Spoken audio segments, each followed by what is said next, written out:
Sports. We are La Force. We are Ohio.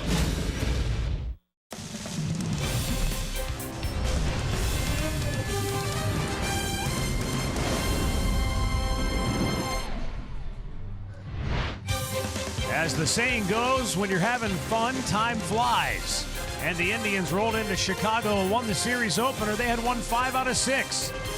But since then, things have sped up on them. They've dropped 2 in a row, and they'll need a win today to get a series split here in the Windy City. Hi again, everyone. Matt Underwood alongside Rick Manning. The Indians opened the season. They were 3 games over 500 in the first month.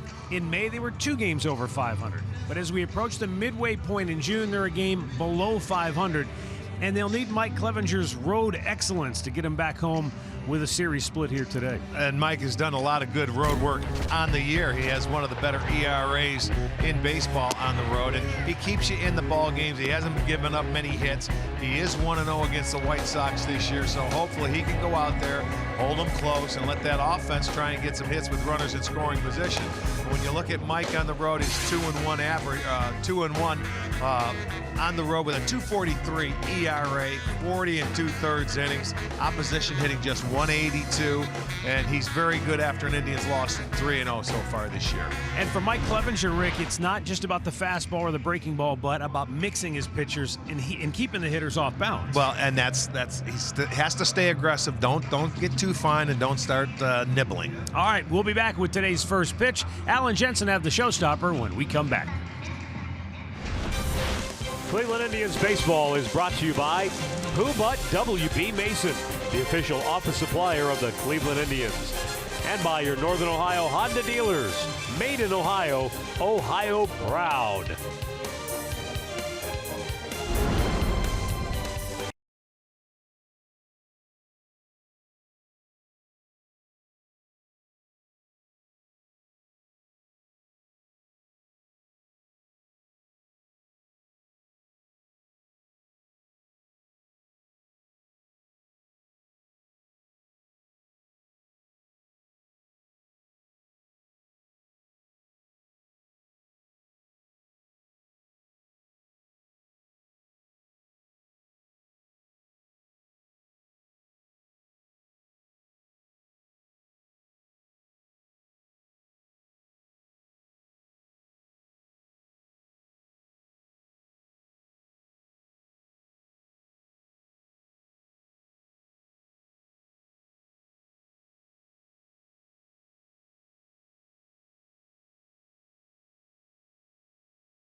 Afternoon.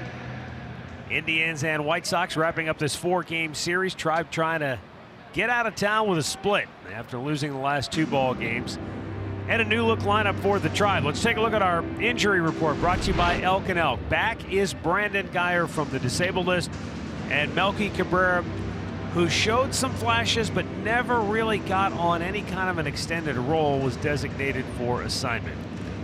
With more on the state of the Tribe, we go downstairs now to our man Andre Knott with the Hear Right sounds of the game. Thank you very much, Matt. Yes, the lineup looks a little bit different. There could be some changes in the lineup or in the roster in the next 24 hours when the team gets back home.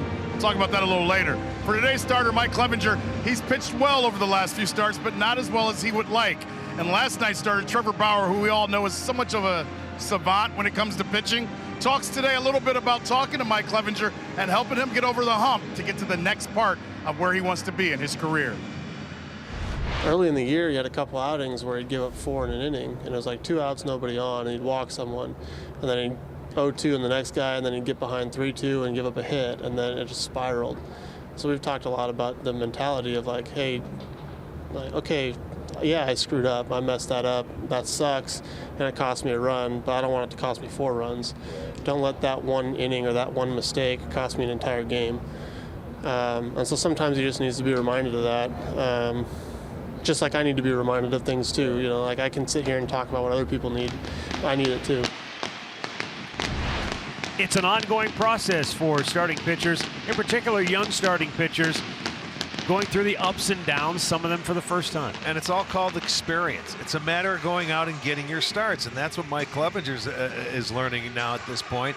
Everyone is different. You know, you don't feel the same every day, and it's nice you can bounce things off. A guy like Trevor Bauer, because he's finally figured it out. And he's had his share of ups and downs along the way. No question. So has Carlos Rodon, who will start for Chicago today. The left-hander hurt to start the year. He's made just 1 start. What do you expect today? Well, Carlos Rodon, you know, he's only 24 years old, and he's coming off a shoulder surgery in September. But it's only his 2nd start. He went 5 innings in his first start, gave up a couple home runs. He was pitching in Boston, not a very good place to pitch in. But in his career, he's 4-1 against the Indians with a .234. He's always pitched good against the Indians. He's got a good fastball, a slider, changeup. We'll see what he has to offer this afternoon in his 2nd start of the year. The Indians starting lineup for Terry Francona, brought to you by Progressive Insurance. It's Francisco Lindor leading it off. He has 2 doubles in the series. Rajai Davis gets the start in left field. No Michael Brantley. Mostly right-handed hitting lineup with the lefty on the hill. Jose Ramirez, Edwin, and Brandon Geyer batting 5th. Yan Gomes, Yonder Alonso down in the 7th spot. Eric Gonzalez in for Kipnis at second base. And Greg Allen, switch-hitting center fielder, will bat 9th. And the defense for the White Sox behind Rodon today. In the outfield, it'll be Tilson, Engel, and Thompson. That's the same as last night. On the infield, Davidson starts at 3rd. Rodon at shortstop. That's a new left side. It'll be Sanchez moving to 2nd. Abreu is at 1st, who made one of the plays of the game last night, and Smith is behind the plate. And the umpires today, Carlos Torres behind the plate. That man, Paul Nart, the crew chief, is at 1st. Tom Woodring at 2nd. Scott Berry down at 3rd.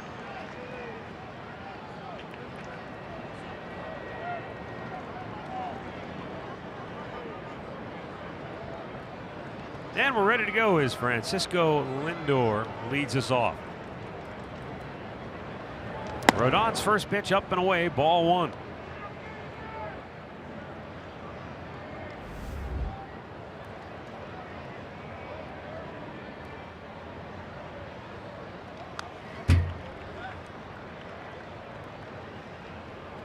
One ball, 1 strike.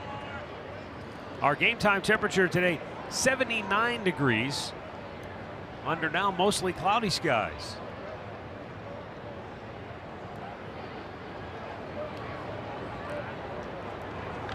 Lindor launches it to deep left field. Tilson's back. He's out of room. It's out of here. And the Indians will play from in front today as they grab an early 1-0 lead. 15th home run of the year for Francisco Lindor, giving him 36 runs batted in now, as Lindor leads it off with a home run.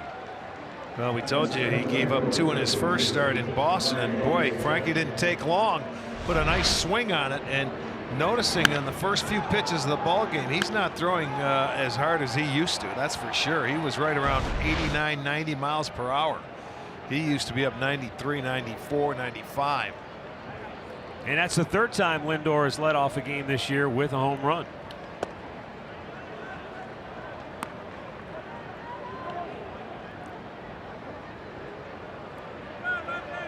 That'll wake you up. Rajai Davis pops it foul out of play to the right.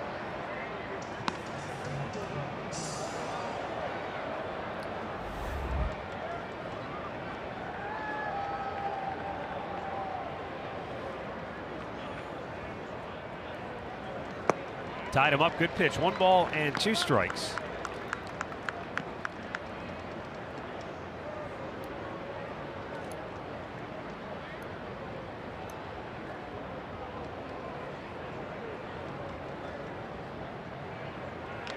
And a ground ball to short. Rondon throws out Raj. 1 away.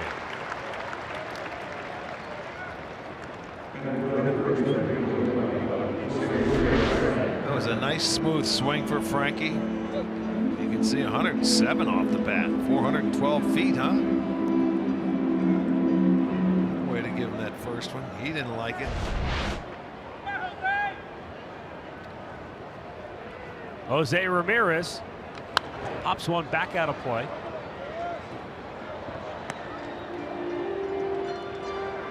Ramirez 19 home runs, 44 driven in on the year, 20 doubles.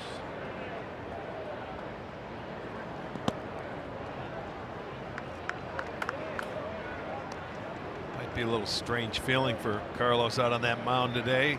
First start here in his home ballpark. His season cut short last year where he was just 2-5 and a 4.15 before he had the arthroscopic shoulder surgery. That took place in September.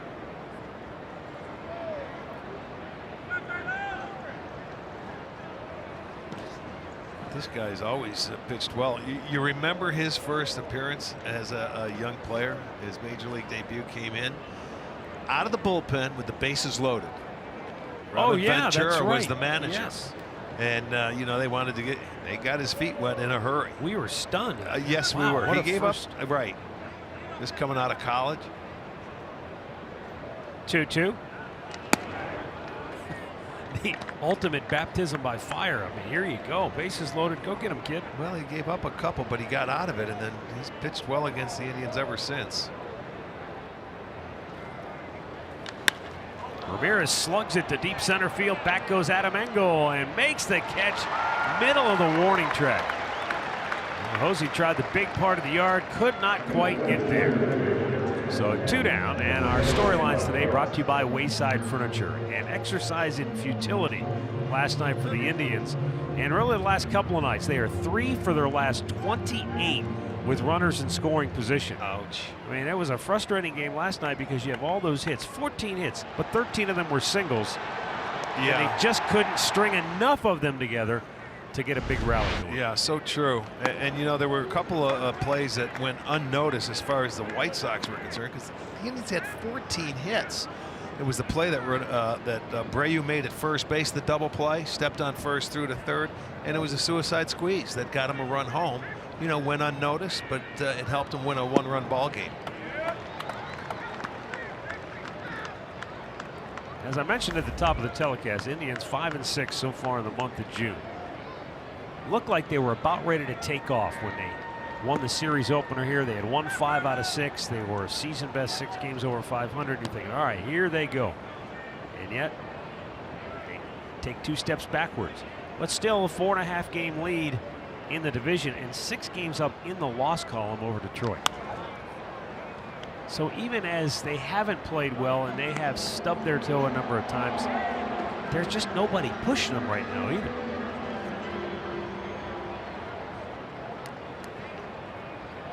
Well, and again, you look at the Indians and you see their road record on the year. They're 15-20 on the road, and we talked about it offensively. That they do well at home, where they're 20-11. They go on the road and they're just not scoring like they do at home for whatever reason.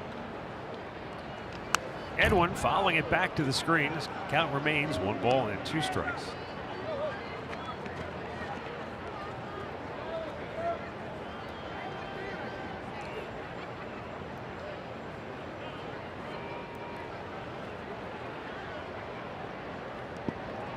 Scoring first is a good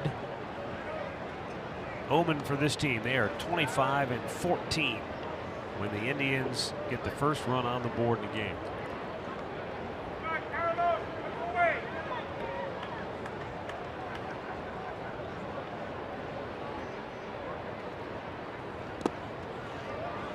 Rodon goes down and in, misses, full count.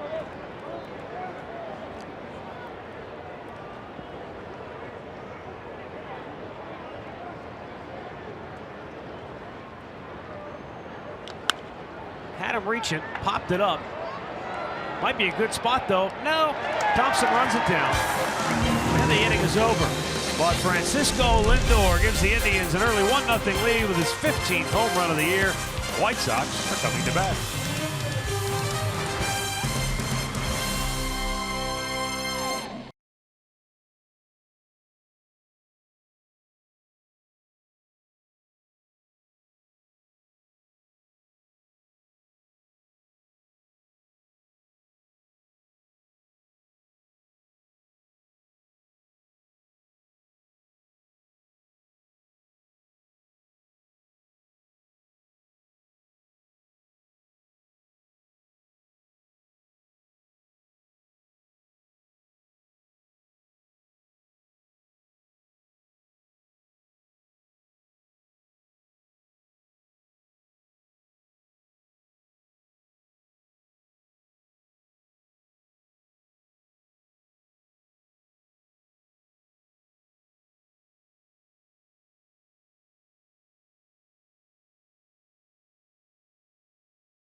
Well, Mike Clevenger taking the mound for the Indians, a Northern Ohio Honda starting pitcher, and Clev had a start earlier, a couple of starts ago against these White Sox at home. He got the win. He went 6 2/3, 4 hits, just 1 run allowed. He struck out 7 in that ball game. In his career, 1-2 against the White Sox. Different looking lineup for Rick Renteria today for the White Sox. Yolmer Sanchez leads it off. Yohan Moncada not in the lineup, so Jose Rondon gets the start, batting second. Matt Davidson back in the lineup, hitting 6th, and Trace Thompson gets his 2nd straight start, batting 9th. Mike Clevenger's first pitch to Sanchez in for a strike. 1 for 8 in the series is the switch hitting second baseman. And a weak ground ball hit to Gonzalez, who boots it. A rare miscue for Eric Gonzalez. And the White Sox have their leadoff man aboard. Yeah, right out of the chute, first ground ball. And you have the miscue. Alonso was going after that ball, but he had time to get back, and it's just that Gonzalez couldn't handle it. Didn't catch it. It looked like it deflected off his knee. So they'll go out with their first error, 35th of the year for the Indians.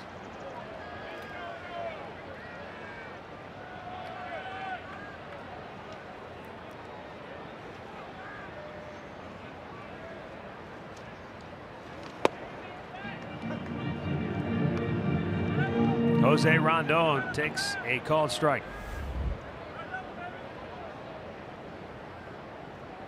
This is only his 11th start, and 5 previously were at the DH spot. This is his 3rd start of the year as the shortstop. Yeah, you're going to have to keep a close eye on these guys. They've stolen the most bases, 55 in the league, and Clevenger, you know, they've only thrown out 1 of 10 when he's been on the mound. So see if they put their running game in play early.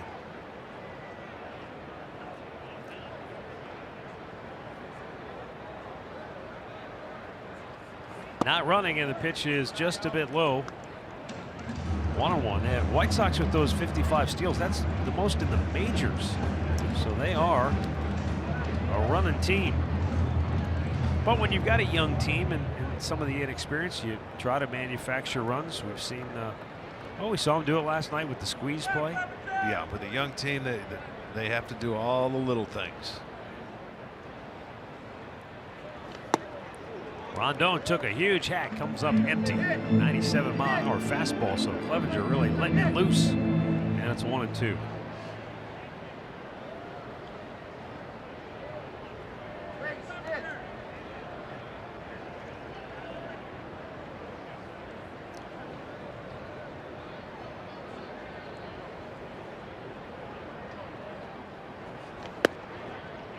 Wow. Oh, now there's the call. Okay, Carlos Torres with a little delay action. Wow. Okay. We're gonna have to wait on him. Yes, indeed. Whenever you're ready, sir. Let's just take a look. I thought it was a ball. Here it comes. Right on that outside edge. Boy, that's about as close as you can get. Right on the edge. Really, it is a pretty good pitch. And if you're going to call that, be consistent with it today, then the hitters are going to have to, go out there and try and foul that pitch off. But it was a good one. And Clevenger gets the strikeout.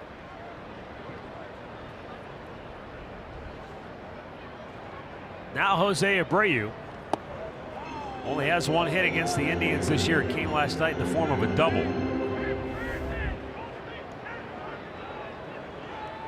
But among American League first basemen, he has the most doubles, extra base hits, second best in average, third most runs batted in.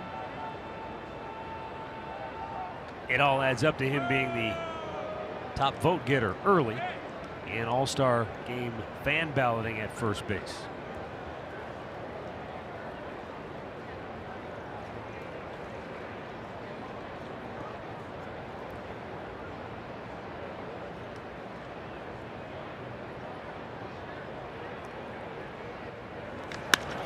That is clobbered.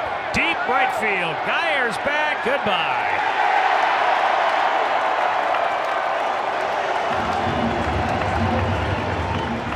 Jose Abreu's 11th home run of the year puts Chicago on top 2-1. This is the hitter we were talking about. He went that ball was on the inner part of the plate, Matt, and it was a fastball that he just took the other way. Remember we told you get guys on base and he'll try to shoot you to right center field. Watch the swing. Heater down and in, and he digs it out and throws it to right field, and that ball carried into the Indians bullpen. The strength of Abreu. I know he has 26 doubles, but he now has 11 home runs, and they take a 2-1 lead.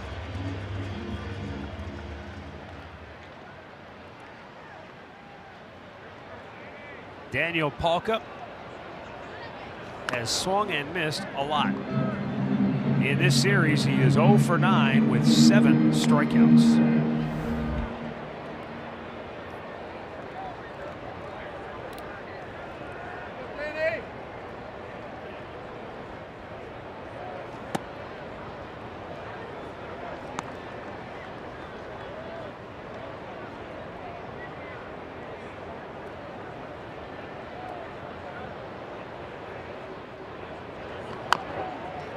Mike Clevenger will have an easy play here.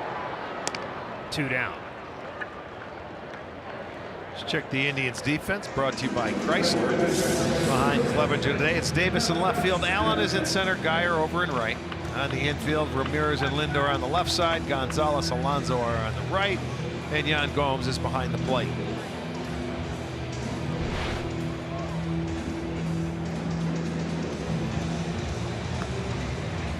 Catcher Kevin Smith steps in.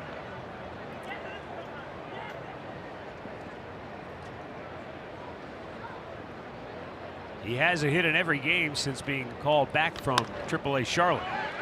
Diving stop by Gonzalez, but no play once he corralled the ball and might have knocked the wind out of himself. Yeah. Tried to get up to throw it, and he realized he had to get up in a hurry and throw it. So it's a really nice stab and a nice diving attempt, but it'll go as a base hit.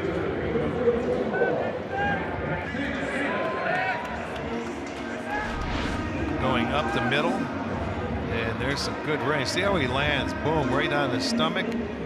And as he's rolling over to try and get up, he just can't make the transfer, and he felt it. You're right. Might have knocked the wind out of him. Well, now you'll have to face Matt Davidson. He had 2 doubles the other night. He's 2 for 7 in the series.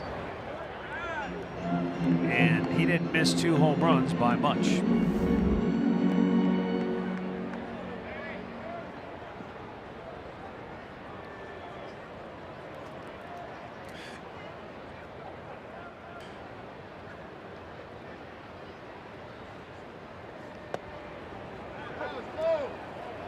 Clevenger with the breaking ball for a strike to even the count of 1-1. Davidson's a guy who likes to see a lot of pitches.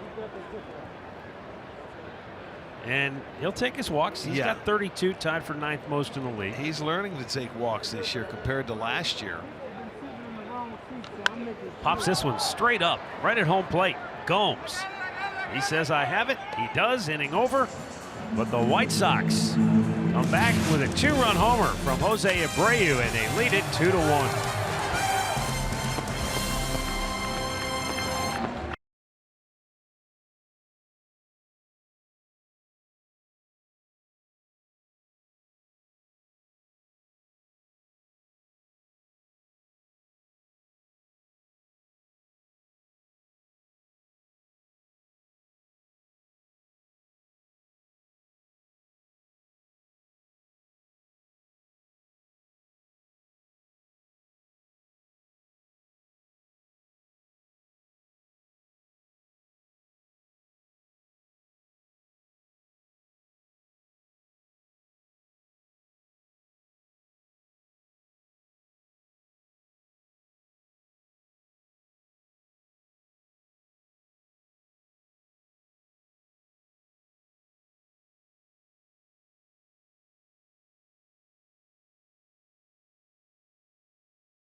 And Brandon Geyer will lead it off, just activated from the disabled list today.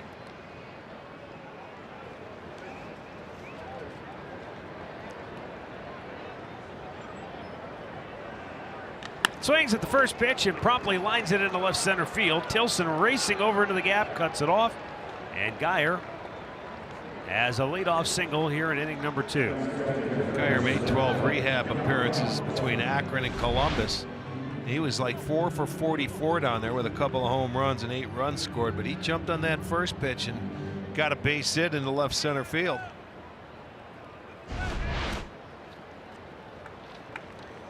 That's been his forte, is playing against left-handers. 12 for 49 now, just 1 hit against right-handers on the year. And Yan Gomes takes a strike. Gomes 1 for 7 in the series with a double.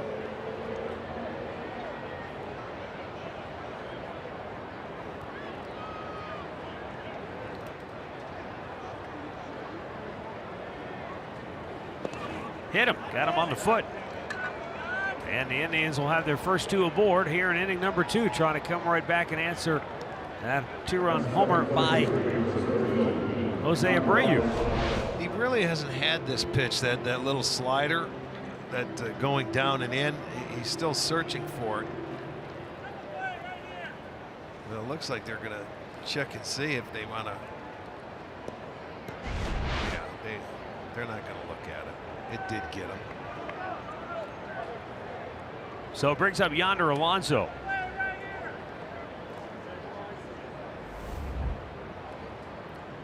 Now Alonso has hit a .192 against left-handed pitching, but it just seems like the Indians have not seen very many left-handers. Right. Compared to what they have in the past, for sure. Take a look at these numbers, or just listen to these numbers. 166 at bats for Alonso against righties, 52 against lefties.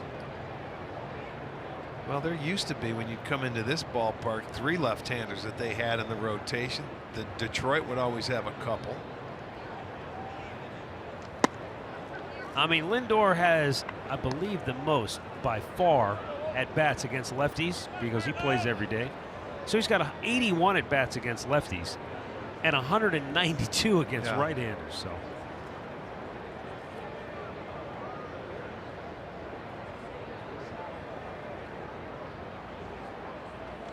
upstairs, and Alonso has himself sit pretty 2-0, and here comes the convergence of the White Sox infield. Everybody goes to the mound when they have a meeting. It is a true roll call.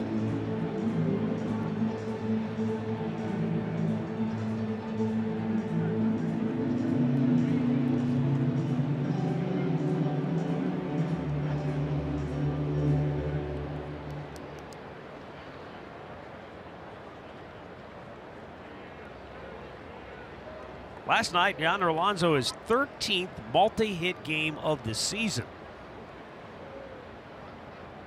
So he's been in a good place offensively, and he takes outside 3-0. You go back over his last 16 games, so you're talking almost 2.5 weeks. He's batted .317, couple of homers, 6 doubles, 11 runs batted in, and he's scored 9 runs. Taking all the way, he backed out of the box. Don't do that. That's almost an automatic called strike there. It did. It looked like he left early, maybe to just, you know, maybe mess with him a little bit. But it was called a strike.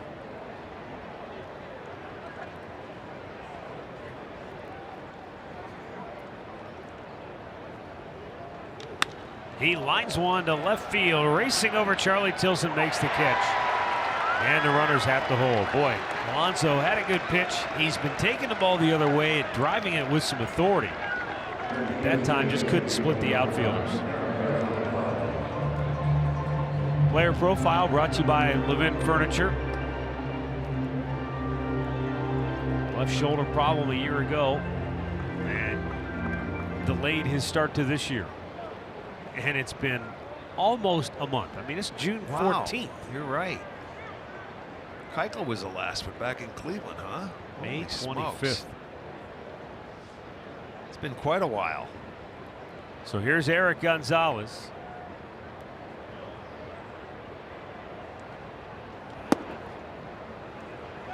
You know, he'd love to make up for that error that cost Mike Clevenger an unearned run in the first inning. Well, he has an opportunity right here.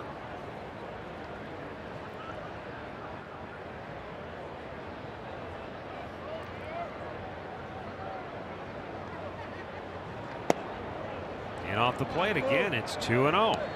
Changeup right there. He's done a nice job with runners in scoring position, 8 for 17. Something the Indians, they've had a poor series doing, driving in runs with guys in scoring position. Swung on and missed. It's 2-1. Another changeup.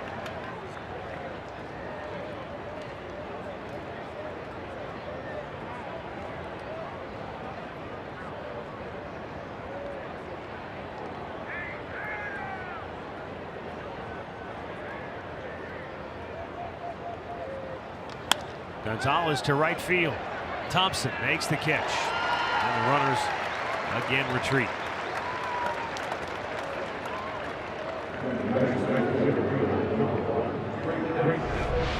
This is how it breaks down so far this year. The Indians almost 6 runs a game at home and roughly 4 runs a game on the road. So 2 runs different. That's the difference. Home runs about the same. Yep.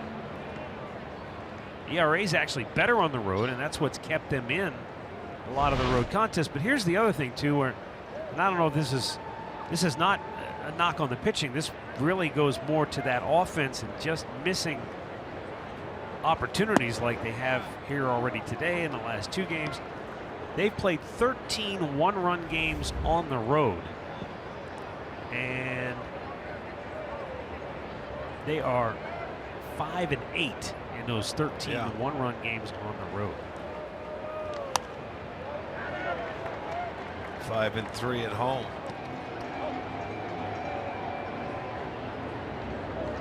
And you're right, the pitching has kept them into the games. Remember that offense started out slowly in the first part of the season, and it was a tough road to go.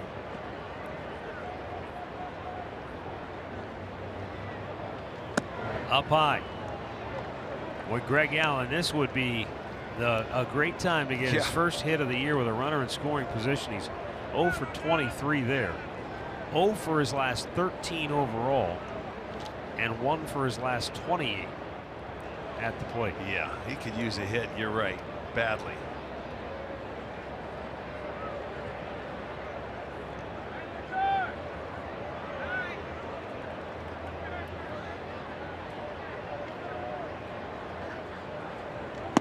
Takes a strike, and you know, for anybody that saw the move today and wondered, well, why wouldn't they have tried to keep Melky Cabrera? You know, Greg Allen right now is your only pure center fielder. Bradley Zimmer's hurt. Tyler Naquin's still on the mend. Yeah. And you know, Tyler Naquin, you consider a right fielder now. He started at center, but he's not really a true center fielder. He's not, but you probably will see him very soon. This weekend, you probably see him come up because he's played center field in the minors over the last few games.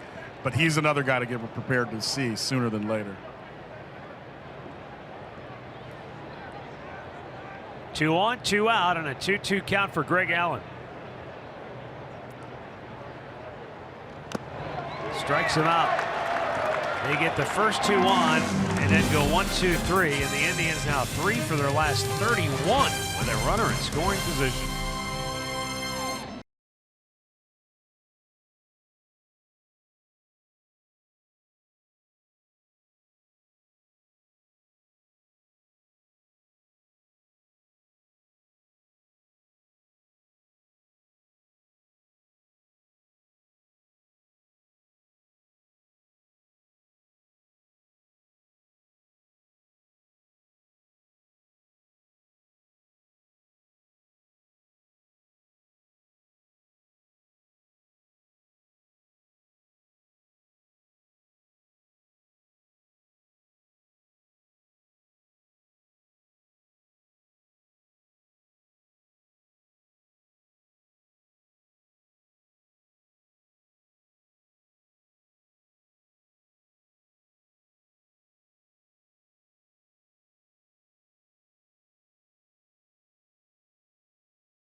All-Star ballot is now open and exclusively online.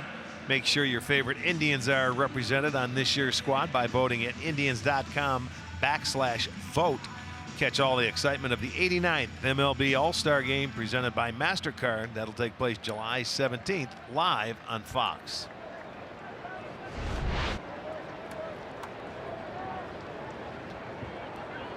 Charlie Tilson leads off for Chicago. And Mike Clevenger gets it in there for a first pitch strike. Fastball outside edge.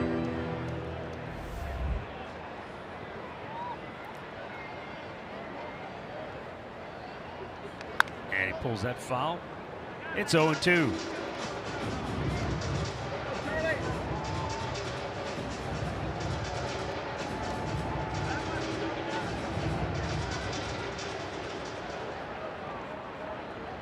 Tilson's RBI triple last night is first in his career.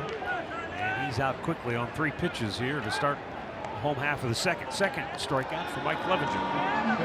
Let's go down to Andre. Something to pay attention to early with Mike Clevenger is his slider, guys. He's felt like he's pitched naked without it the last 2 outings. He and Trevor Bauer and a couple other guys went over. He likes his release point, but he just hasn't liked the depth that's come from it. He feels like that makes him a complete pitcher when he has it. He thinks he has it today, and he's going to try to use it early to get back to where it was. There it is right there, and it's in for a strike. Throw it 0-0, get it in the zone. Yeah, it's got to be a little difficult when you're a pitcher and you're relying on that good slider that he has always had, and then it's not there. Has time, recovers, and throws out Adam Engel. 2 away.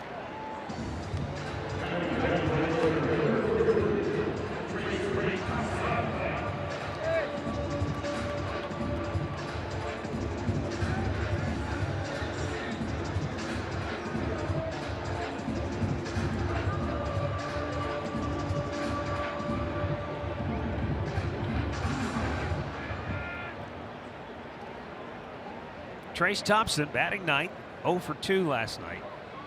Got his first start in the series. Well, he's got a feel for it because he's throwing at first pitch and he's hitting the zone with it.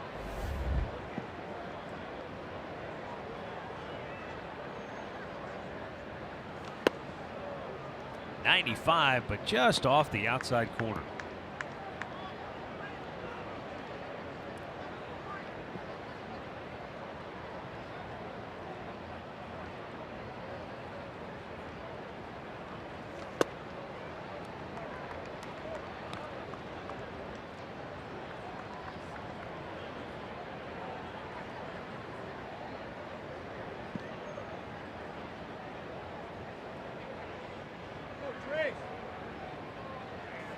And Mike Clevenger made quick work of the White Sox here in the second. They go 1-2-3. He strikes out a pair, and it's 2-1 Chicago through 2.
One White Sox. Top of the order for Cleveland: Francisco Lindor, Rajay Davis, Jose Ramirez. Lindor led off the game with a home run. Rodon has allowed only 1 hit since then. Lindor swings at the first pitch, pops it up, and a quick out. Once again, we're participating today in the home run challenge. Every homer in this game will raise money for prostate cancer research. And since June 1st, $1.5 million have been raised in the challenge. You can make a pledge by going online to homerunchallenge.org.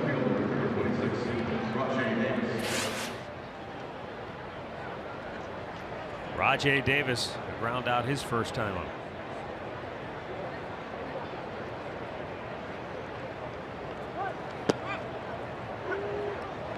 Pulled it back, but it's called a strike.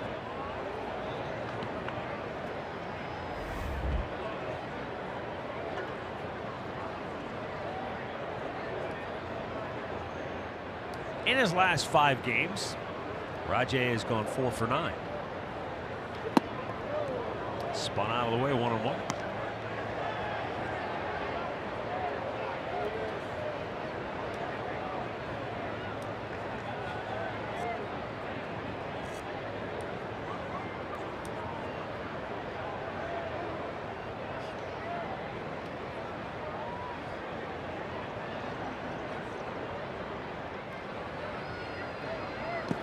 I think that last shot should be captioned "indecisive fan."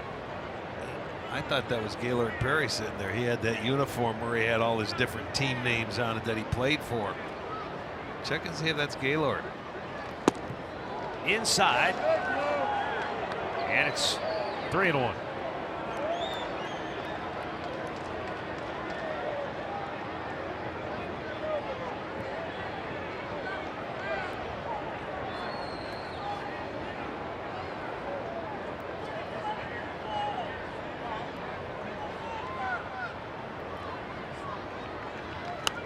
On a play, full count.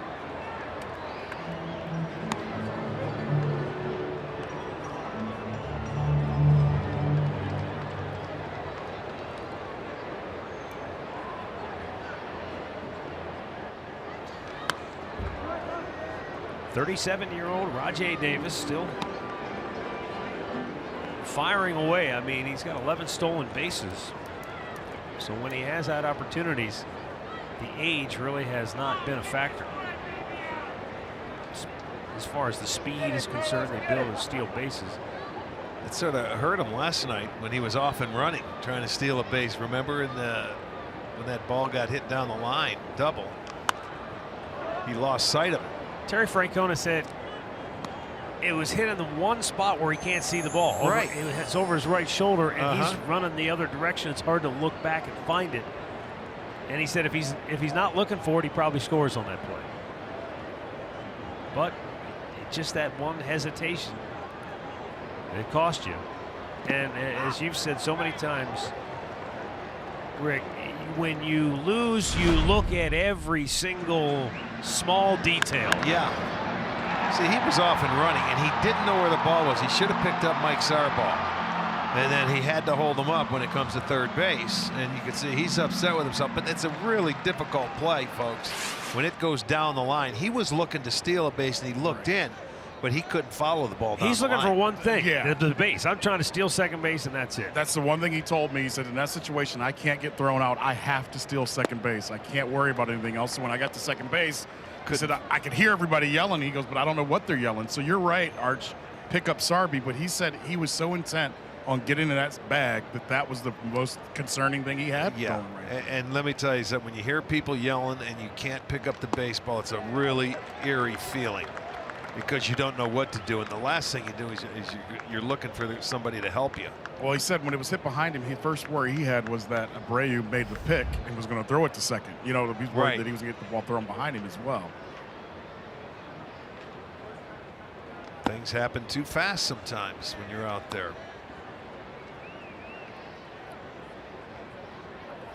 Jose Ramirez drove the ball to deep center his first time up, but 400 feet out there, and he got to the middle of the warning track. Jammed him. Can't get enough of the barrel to this one. And there are 2 away.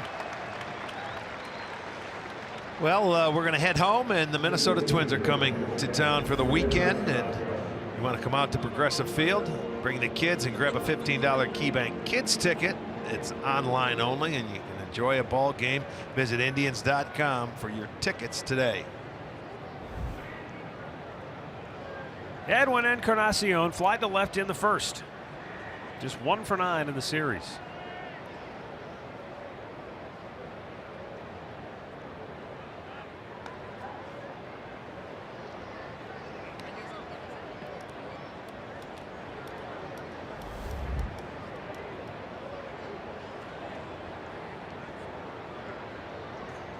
Edwin wanted the second base umpire moved. He was standing right behind the pitcher.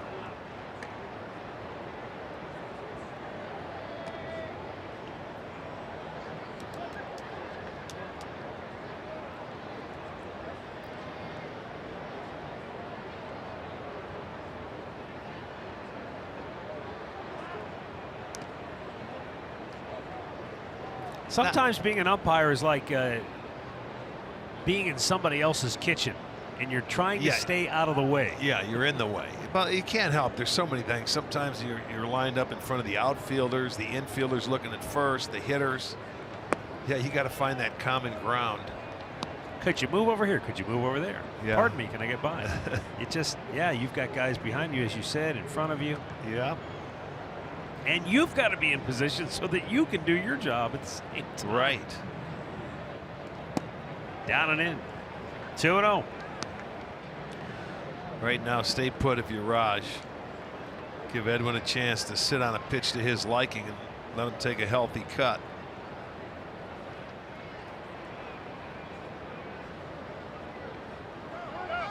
Well, he takes off. It's a called strike, and Rajay has the bag stolen. That's number 12.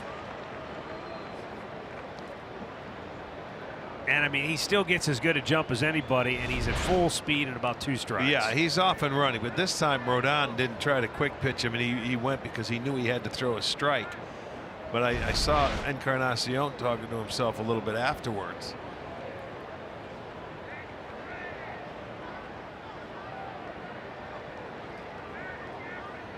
So a base hit now could score a run.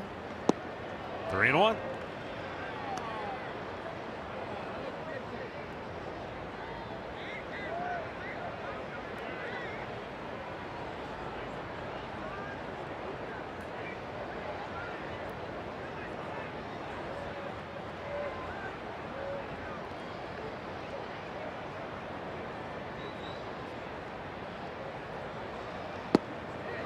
Takes a called strike, an off-speed pitch, and a full count. Changeup, it looked like. Yeah, just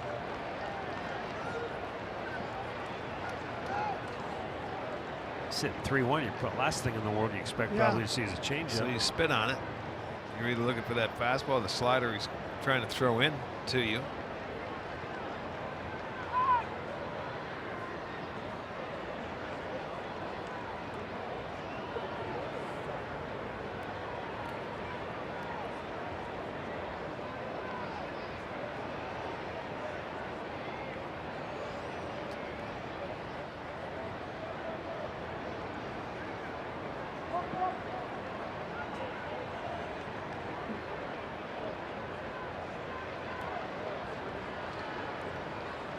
My goodness. That's the second straight time he stepped off through to second base. And he's looking at his catcher Smith and saying, yeah, it's my fault. Either he doesn't want to throw what he's calling, or he just doesn't feel good about it yet. It's ball 4 after all that. 2 walks in the inning. There are 2 aboard with 2 down, and Brandon Geyer's coming up. Geyer swung at the first pitch in his first at bat off the DL and laced it to left center field.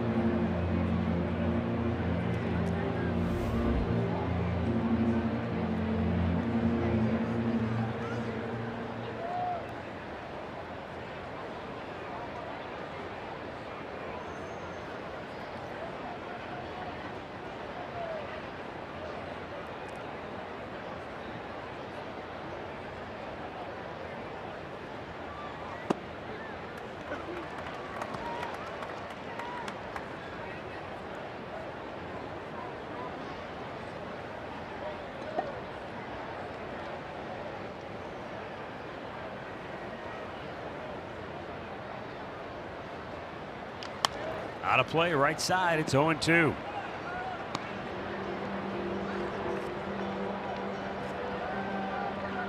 as long and slow and arduous as the process was, at least for Geyer, it wasn't a few at-bats and then rushed right back. He got plenty of at-bats, plenty of game activity, so he should feel, at least physically, like he's ready to go. Hit him. How do you like that? Bases are loaded, all the doing of pitcher Carlos Rodon. Well, that's the last thing he wanted to do when you have a hitter down 0-2. He was going inside, and boy, and he pulled it. And there's no way that Geyer can get out of the way. Gets him right on the front foot. So now he has loaded the bases. The Indians haven't had to do anything. But they're going to have to come out with a 2-out base hit if they want to get on the board.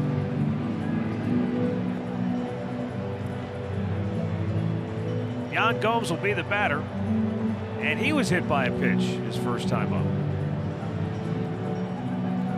And if I remember right, it was almost the same scenario in which Geyer was hit. Ball right down, hit him on the foot. Yes. He's pulled a few of those, no doubt.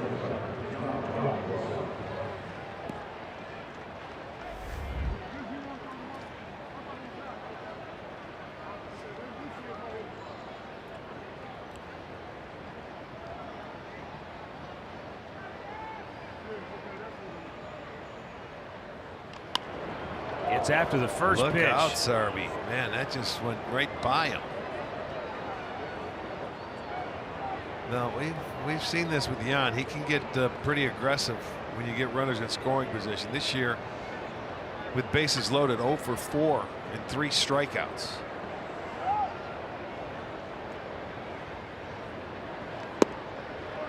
I was just going to say, it's hard to see him take a pitch in these situations sometimes. Well, patience. Patience is, you know, there's times where he shows great patience up at the plate, and then, you know, you get runners in scoring position. Some guys that just speeds them up a little bit. Yanked, but fouled on the left side. Boy, hit it hard. Yes, he did.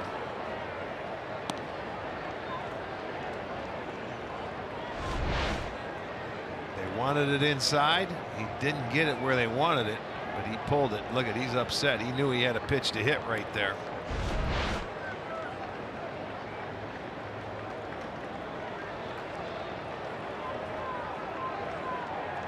Rodon ready, the 1-2 pitch. Upstairs with it, evens the count. Yeah, that's the thing as a hitter. When you get a pitch, you know, that you think you should hit in an at-bat, you don't want to foul it off. You want to put it in play. Even if you have to make it out, you line out somewhere, but sometimes that can become frustrating. And Rodon has run the string out now, so everybody gets to move on this 3-2 pitch to Yan Gomes.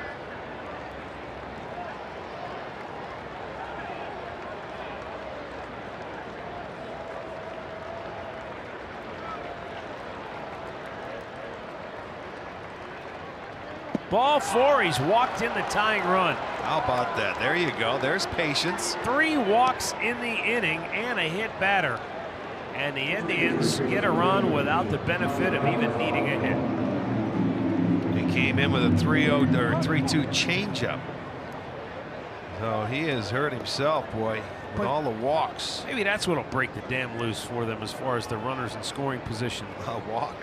Bases loaded walk. Log jam. Walk 3. He's hit 2. It's been his own command that has hurt him today.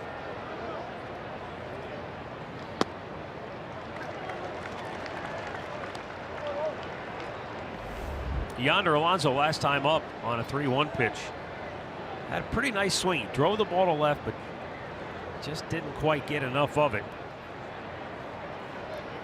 And that came with 2 men on base. Now he's in the hole 0-2.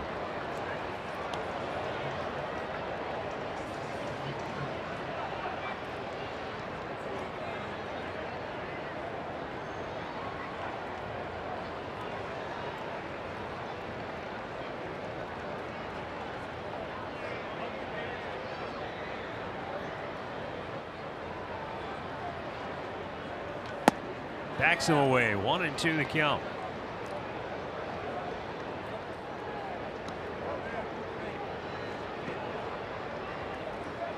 Boy, 70 pitches already, and this is the third inning. I know it, and you can see where 31 balls, 39 strikes. Well, he's going to have to pitch his way back into this season, no doubt. We mentioned only his second start this year. Alonso strikes out to end the inning. A bases loaded walk has evened the game at 2.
On the road again, that's where Mike Clevenger likes to be. 2.43 ERA, one of the best in the American League. How about Justin Verlander? Yeah, he's having a great year. Houston's on the road in Oakland. Verlander on the hill in that game for the Astros. 2-2 score, bottom of the third, top of the order for Chicago. Yomar Sanchez reached on an error and came around on the Jose Abreu homer in the first.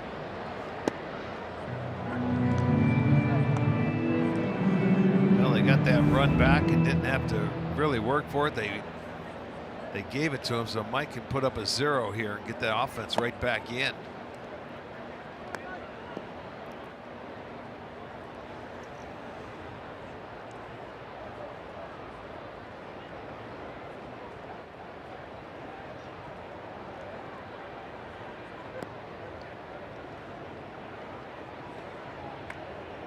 Club has been pounding the strike zone.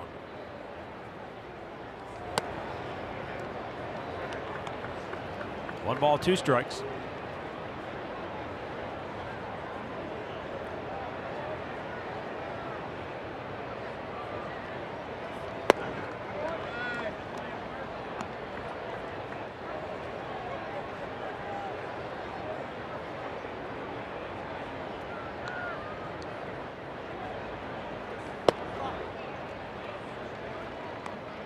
To 3-2.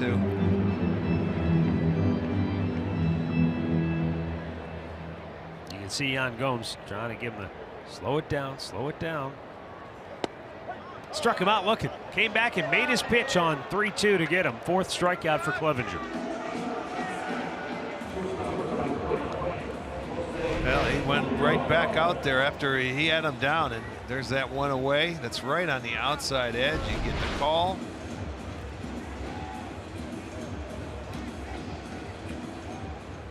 He's made a couple of quality pitches. Jose Rondon can't catch up. He was called out on strikes in the first inning. And that's the other one that he made a very good pitch to on the outside edge.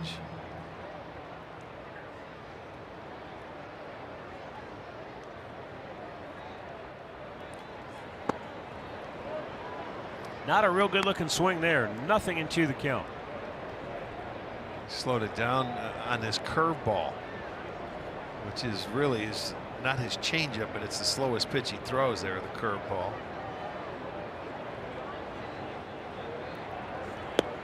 Did he go? No, says Paul Nart, the crew chief. He wanted to. And again, that's a product of a player that doesn't see a lot of action. You get in there, you're anxious. You want to swing the bat.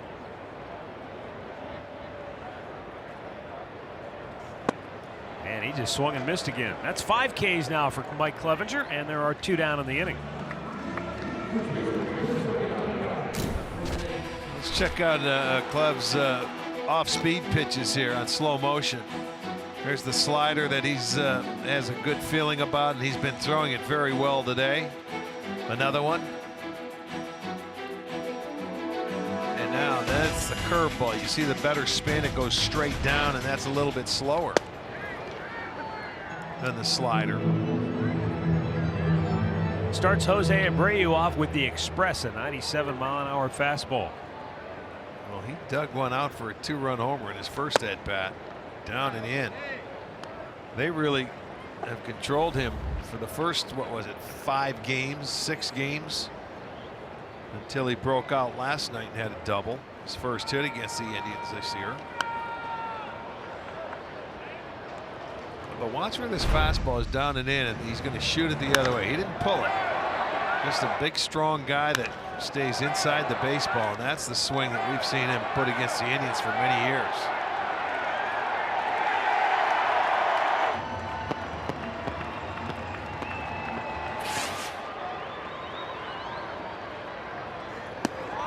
Low and away, 2-2.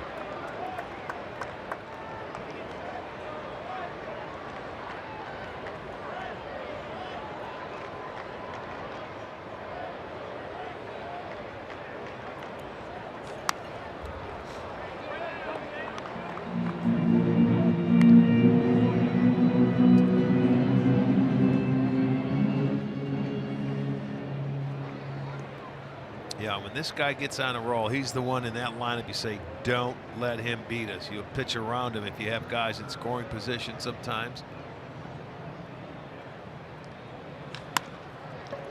Big bouncer for Lindor. And Mike Clevenger has retired 7 straight.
Ball game. Eric Gonzalez will lead it off for the Indians. Then it'll be Greg Allen and Francisco Lindor.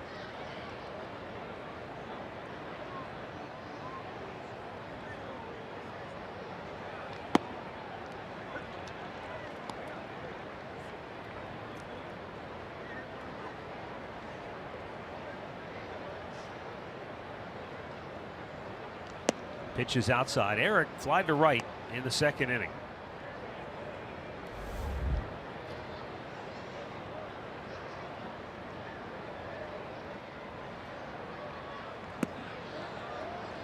He went too far.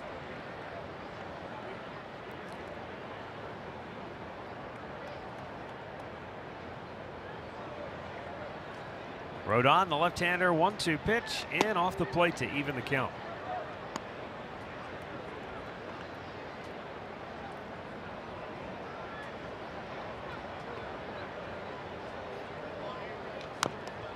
He hit it twice. Yes, he did. On the backswing. Go straight into the ground and watch the follow through. Got it. 2-2. Now that would be a great trick if you were a hockey player. That might benefit you. You know, take a big swing and then whack it into the net behind you. You'd have to be pretty nimble. Yeah. You'd have to be like Gumby. The 2-2.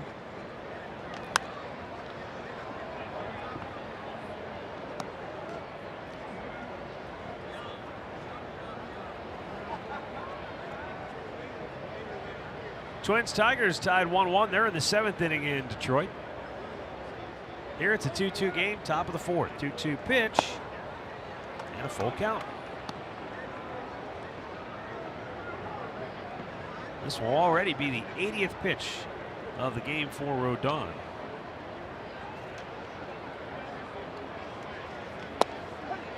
And that is strike 3 call. Third strikeout for Rodon, and let's go. It's called late, but it's down at the bottom part of the strike zone. He got the call. He knew it.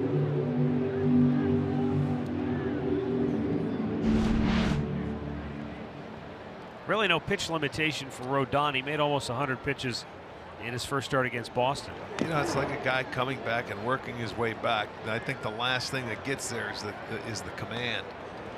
You know, his arm strength is fine. He's throwing the ball well. I'll tell you, when he started Lindor out in the first inning, he was like 88, 89. He hit that home run, and then he started to kick it into gear, and he's been throwing 95 now that we've witnessed 93 to 95. But it's about commanding the baseball, and that will come.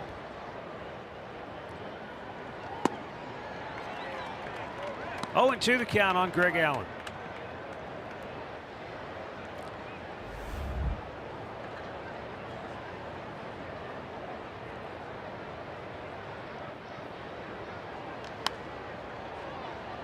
That's going to find the seats down the right side.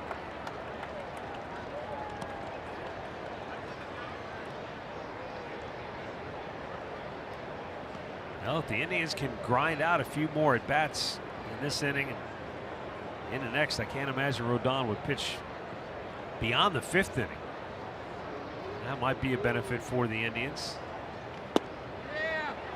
White Sox bullpen has been pitching well, but you get into the 4th game of a series and get into that bullpen a little bit earlier and see what happens. The 1-2.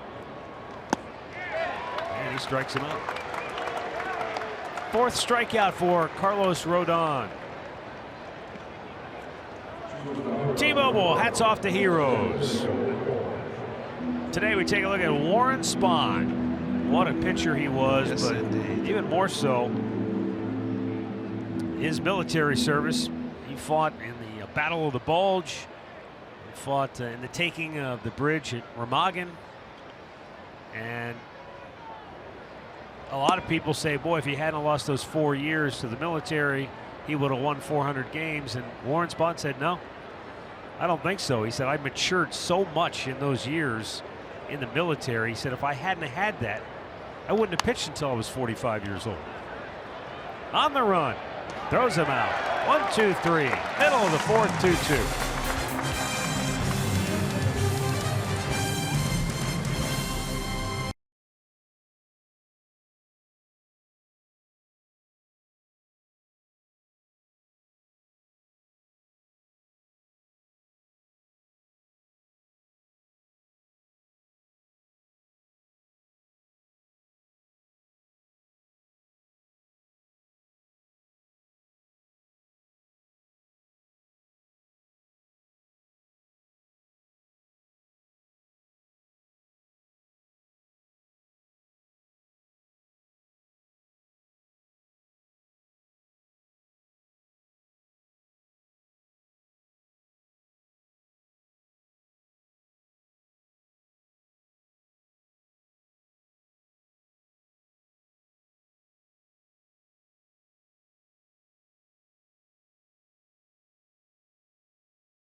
Last night, Trevor Bauer came within 1 out of pitching a complete game. He was a tough luck loser. He pitched really well. He struck out a dozen in 7 2/3 innings of work.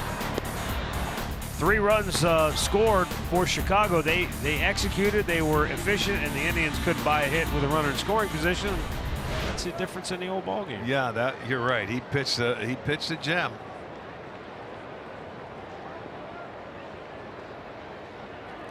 You give up 3 runs, you got to win some of those games. And last night they just didn't get the big hit. Daniel Palka leads off, fouls one back. Just to finish the thought on Warren Spahn. Imagine pitching till you're 45 years old. But he said, you know, man, when you go through an experience of being in war, where he said we were sleeping in frozen tanks. He said you'd go to bed and you couldn't feel your feet, or not bed, but you'd go to sleep, you couldn't feel your feet. You'd wake up, you still couldn't feel your feet. No. He said, I got back to playing ball, and he's like, anything they asked me to do was like, sure, this isn't hard work, this is nothing, no big deal. But your guy, Stan the Man, had the best quote about Warren Spahn. He goes, I don't think he'll ever make it to the Hall of Fame because he won't stop pitching. Warren Spahn was, I've had the opportunity to meet him. What a great guy he was. Tremendous pitcher, could hit, he could do it all. I think he's still the winningest left-hander of all time. No left-hander, and you think about Tom Glavine. We've seen some good ones. Randy Johnson, Steve Carlton.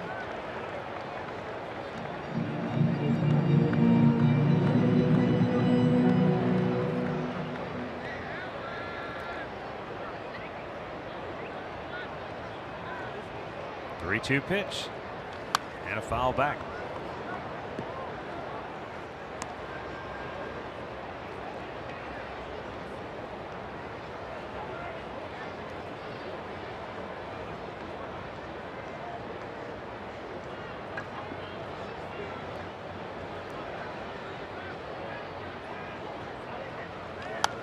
Another foul ball by Daniel Palka, who looks like he's up here almost determined, like I'm not going to strike out this time. He barely got a piece of the pitch in the first inning and hit a little weak tapper back to the mound.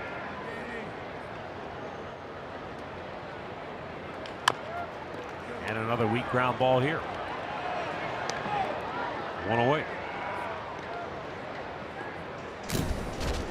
Well, let's take a look at Mike Clevenger now. We talk about his off-speed pitches, but look at the fastball and the location of it.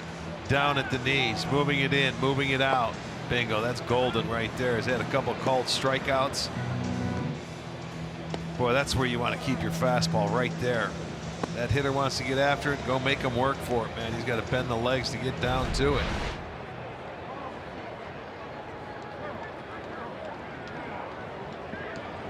One out in the 4th. Kevin Smith, the batter. And he's got a second hit of the day.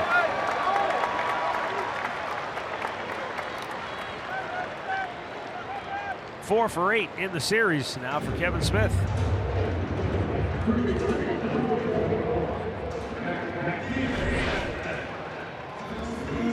See that slightly open stance, got the fastball. It actually got inside him, but he hit it right where they were not. The defense not there, right back up the middle. So Smith gets his second hit of the afternoon. They have 3. Matt Davidson popped one straight up at home plate. His only time up in the 1st.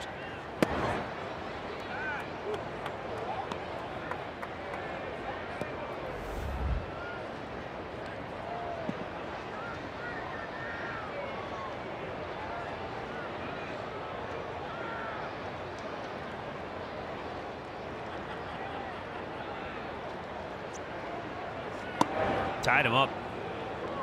Well, that's really good fastball. Well, this pitch is elevated now, and it really ties him up. It's bearing in. Can't get the hands through there.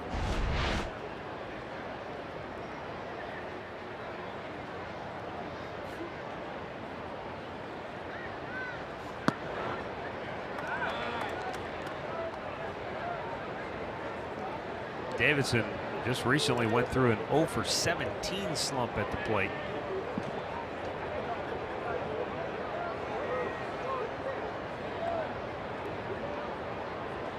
Snapped that skid in the second game of this series.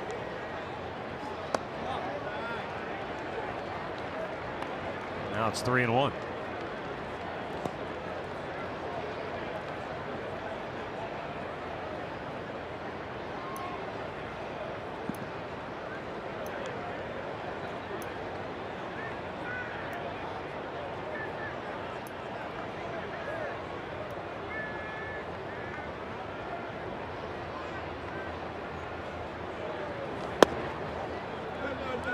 Low dart right at the bottom of the strike zone. That has been his bread and butter today. That's a nice 3-1 pitch, a go-to pitch where you go to the outside part of the plate, 3-1, even though you're behind in the count, keep it down.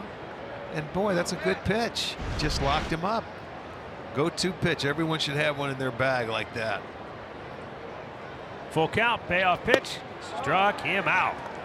Boy, Clevenger with back-to-back low heaters. He just showed you the low fastballs and how he's attacked, and that was the plan against Davidson. And I'll tell you what, I mean, well located. Both those balls fell behind. He said, here you go. There's my low heater. I'm not going to mess around. There you have it. He throws it by him. 6 strikeouts for Clev. And with 2 down, that batter will be Charlie Tilson. He struck out, I believe it was on 3 pitches in the second inning.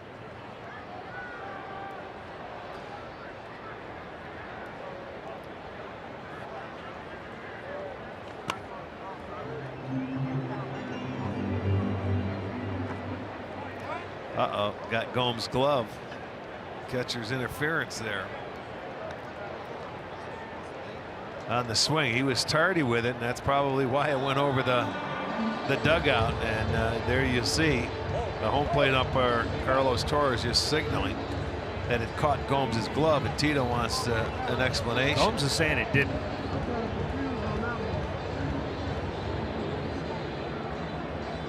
And Carlos Torres said, yeah, no, it did. Let's see. Oh, yeah. See it catch the top of it? See him out. He brought that glove back in. Yeah. That's the dead giveaway. I mean, it was just the tip of the glove, but he got enough of it. It was a good call.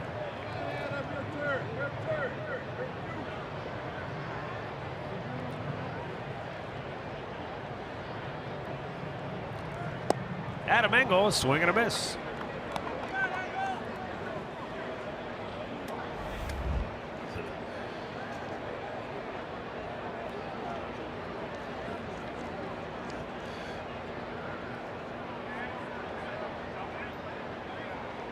Engel chopped one back to the mound, his only time up.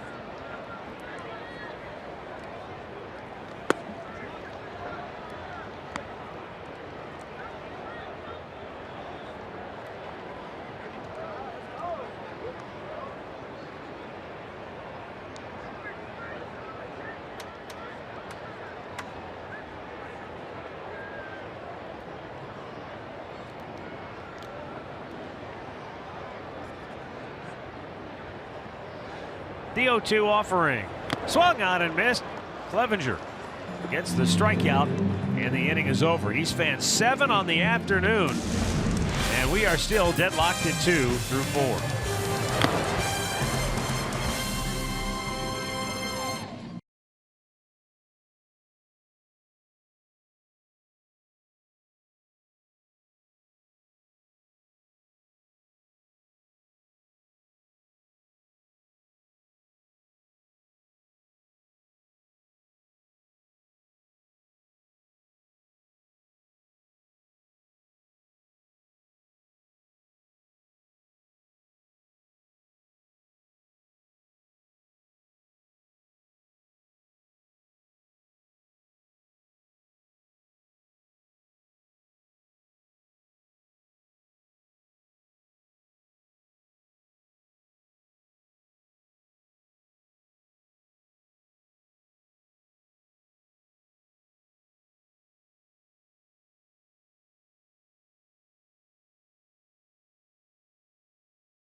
Indians baseball is brought to you by the 2019 Kia Sorento, the perfect getaway vehicle. Visit KiaDealers.com to learn more. By Levin Furniture. For the best deals on furniture and mattresses, shop Levin's. And by your Chevy Network dealers. Visit ClickChevy.com. Chevrolet, find new roads. It's a 2-2 ball game, 5th inning. Rajay Davis leads off for the Indians, then Jose Ramirez and Edwin Encarnacion. Carlos Rodon coming off his first 1-2-3 inning of the game. There is a right-hander up in the Sox bullpen. The Indians have made him work hard through the first 3 innings. He breezed through the 4th. 90th pitch of the day, and Rajay pops it straight up. Right side of the infield, Abreu and the second baseman Sanchez. 1 down. Mid-game summary brought to you by your local Toyota dealers. Started with a bang. Francisco Lindor led off the game with his 15th home run of the year. White Sox came right back, bottom of the first. 2-run homer by Abreu. And Chicago had the lead until the Indians tied it with a bases-loaded walk in the 3rd. And that's where we stand. Very similar to his first start against Boston. You know, he only went the 5 innings. He had 97 pitches, but he walked 2 and struck out 7. Today, he has walked 3. He's hit 2 and struck out 4.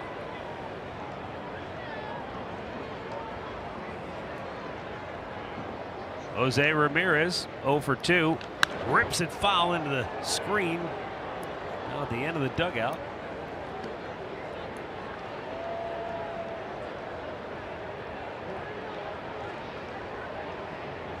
That's what you do on a 2-0 pitch. You get after it. The 2-1 is pulled foul.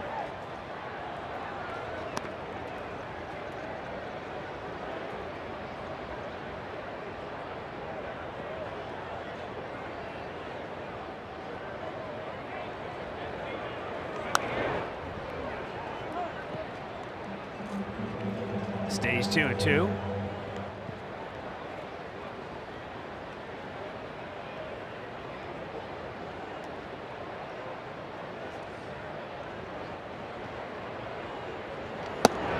And now a full count for Ramirez.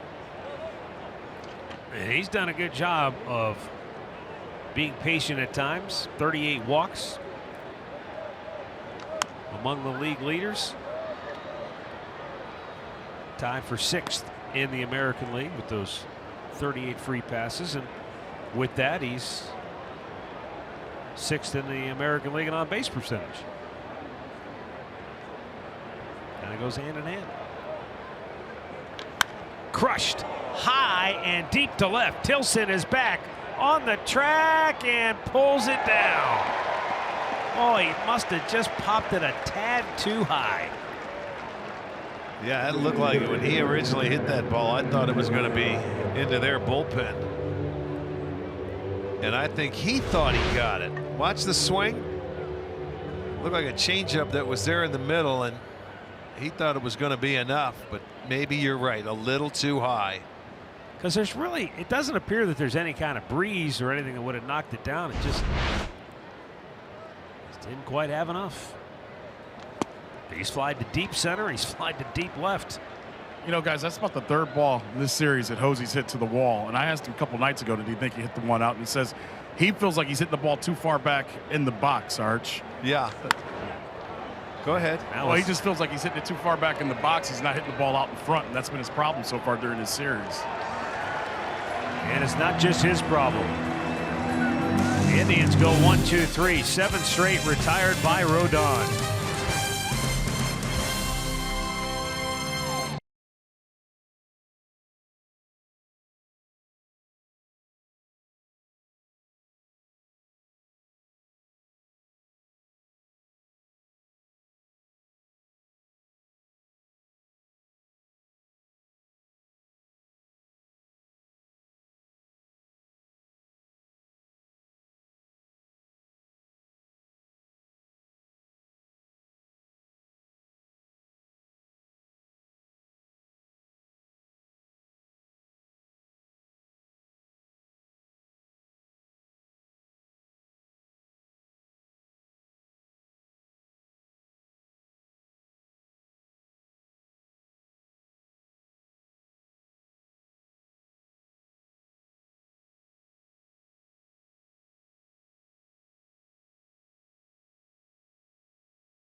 It's going to be Dollar Dog Night.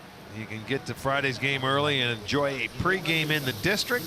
10,000 fans are going to receive a plastic pint glass courtesy of Cisco. There will be a fireworks display to follow. 2018 Rock Hall Inductees Fireworks Show. Just go to Indians.com for your tickets.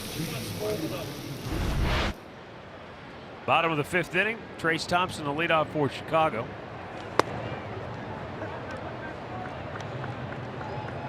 Mike Clevenger has struck out 7.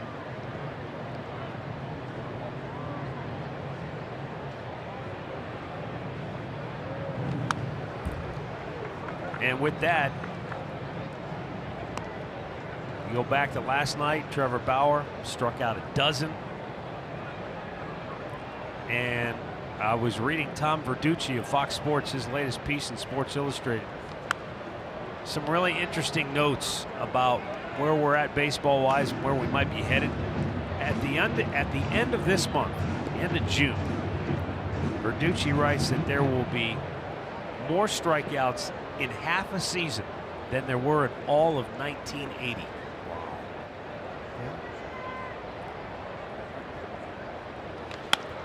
And there's a ground ball single into right field. That's hard to believe, isn't it? Half a season. In half a season, more strikeouts than in all of 1980 combined. One of the things that Tom writes about, because it's not just a, hey, let's just trash, where baseball's at right now. There's a lot of things that he gets into, but one of the things, and if you get a chance, pick up Sports Illustrated. According to Fangraphs, and this goes back to what we were talking about with Clevenger, the slider. In 2003, slider usage was just under 12%. This year it's 16.5%. Yeah, all the breaking balls have gone up. So what he basically amounts to, that there will be 36,000 more sliders thrown this year than there were 15 years ago. And he said it's not just that they're seeing more sliders, but better sliders, because the velocity on that slider is up as well. It's harder, yeah. Well, they used to, back in those days when you throw so many sliders, your arm's going to fall off. Well, maybe that's why there's so many Tommy John surgeries. It's just interesting in the sense that, we all see what's happening, but we're also all trying to figure out, well, is it good? Is it bad? Can it be changed? Should it be changed? Tom gets into that too, because I know you and I heard this before. Somebody said, well, what about lowering the mound again? We already did that once back in 69 after the 68 season, right? And there are varying thoughts on that. The more you lower the mound, then a lot of pitching people say that puts more stress on the elbow. And so that might not be the answer either. Well, you're talking about pace of play. You're talking about action, or wanting something to hit. When you strike out more and you don't put the ball in play, or you walk, I mean, that's dead time, man. You're not even putting it in play. And that we witness it all the time, where you see your defense not having a thing to do for a while. And a lot of it comes down to the fact that GMs and guys who are putting teams together, they want power arms. They want pitchers who can strike batters out. Because if you don't put the ball in play, you can't beat me. Yeah.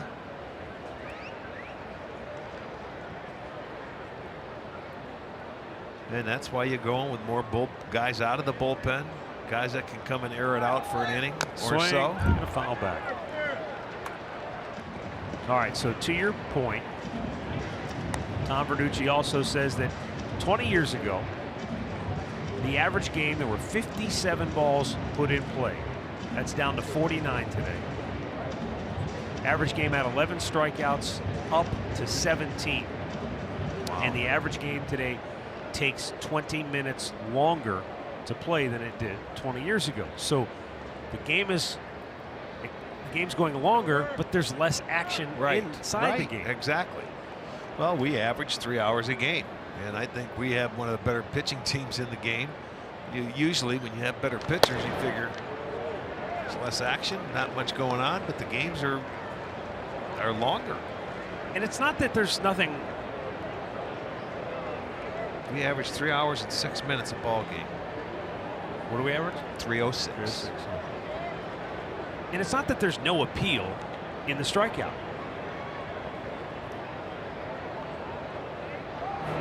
Got him? Close. But the question is, Arch, in this day and age, you know, we've got devices, we got phones, we got iPads, we got televisions, we got stuff everywhere.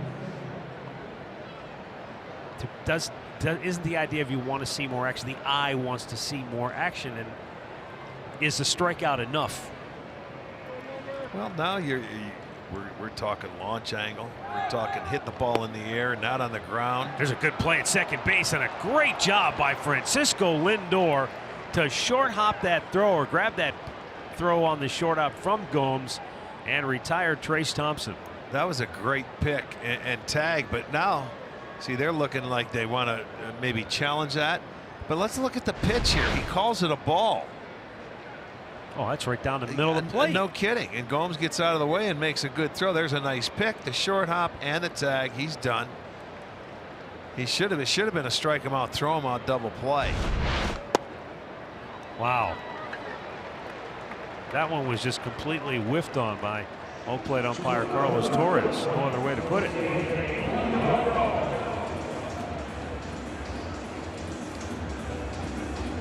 Well, look at it on our pitch tracker right here. And that's the fastball that Gomes throws him out. He's been calling that pitch all day long. That's been down and the knees. But he's entitled to miss one.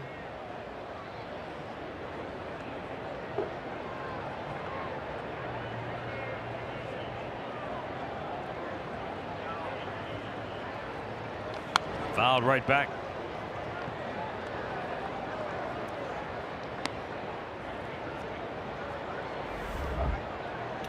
At the end of the day, the whole issue of strikeouts being up, balls put in play being down, is it affecting fans' interest in the game? Because that's where the commissioner obviously is looking into the situation. Is it affecting fans watching the game? You got to ask the fans that come to the game to watch. All right. Well, again, Tom writes in the story, even if you give the attendance the same second half boost that it had last year when it was up almost 2% after this point last year, this year's attendance will be the worst in 15 years for baseball. Then I think that answers your question. I think it answers your question, but it doesn't answer everything, guys, right? TV's revenue's up, radio revenue is up. That was going to be my next question. People are watching the game, and how much can we change it? I know you know what I mean, Matt. How much is it still baseball if you continue changing it? I heard a guy the other night complaining about extra inning games, letting one guy hit as many times as you want him to hit. What are we, how far are we going to go to try to change it to make someone that may not want to be here anyway? It's not going to be as simple as just making one or two changes, right. And that therein lies the debate, because baseball is so steeped in tradition and history. How far do you really want to go? And to me, there's something about, it's like chess and checkers. To me, there is something about a guy getting set up and being able to strike him out, being able to throw a guy out at second. There's still action in the game. It just comes a little different than other sports. Well, yeah, like I said, it all depends. I think they may not be coming out to the ballparks, but I guarantee they're watching. You can watch on your device. You can watch on your phone. You don't have to be there, and you can still keep in touch with it if they just want to see the score. And I just read that the commissioner's talking about possibly expanding and getting 2 more teams in the next couple of years. Swung on it, miss. He struck him out, throw down to first. Way offline, so no chance there. But that's the 8th K for Clevenger, and there are 2 down here in the inning. There's not enough pitching in the game now, let alone 2 more teams. Right.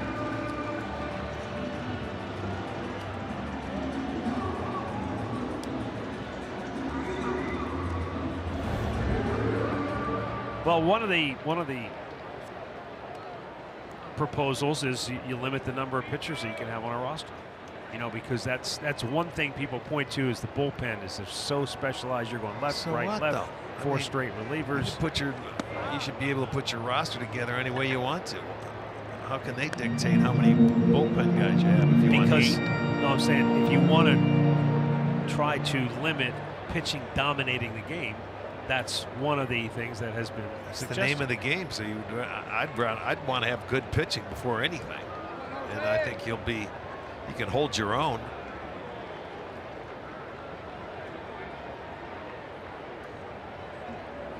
Swing and a foul tip held on by Gomes. 1-1. I don't know. I enjoy low-scoring games, and when you have to do the little things right, the play defense, bunt a guy over. You know, I know it may be boring for some, but the little things you have to do to win baseball games if you have a well-pitched game on both sides.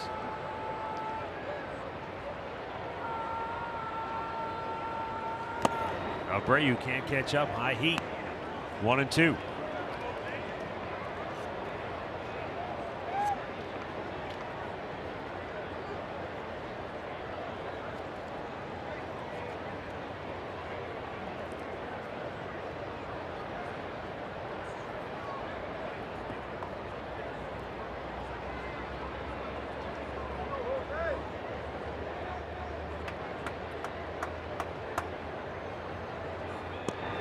A little bit low. 2 balls and 2 strikes.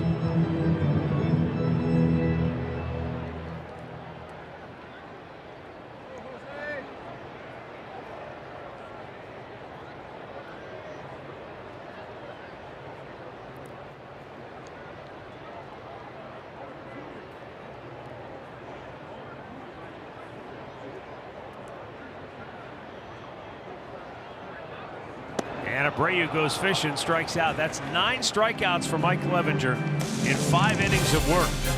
And we remain tied 2-2.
The bullpen has been made by Rick Renneria, and Chicago will go to right-hander Chris Volstad.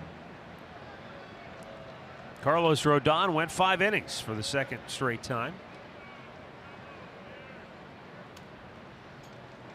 Brandon Guyer, Yan Gomes, Yonder Alonso due up for the Indians, and Volstad's first pitch in there for a strike.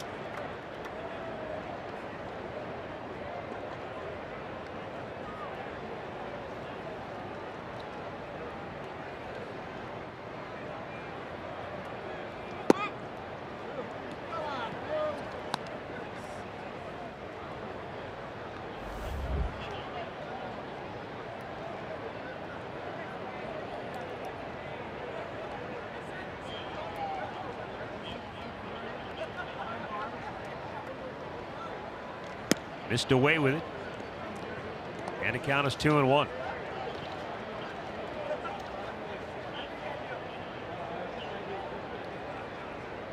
Geyer with a base hit in the second inning, hit by a pitch his last time up. Now a one-hopper to short. Pulled him off the bag, but how do you like that? Abreu able to slap the tag down hard on the helmet of Geyer to retire him for the first out in the inning. Yeah, Rodon's throw was up and brought Abreu off the bag, but he made a very nice play to come back and tag Geyer before he reaches the base. He made a good play in last night's game as well for a double play ball where he stepped on first and threw to third. And another nice play there. You'll see the tag, and Geyer goes right over the bag with that tag.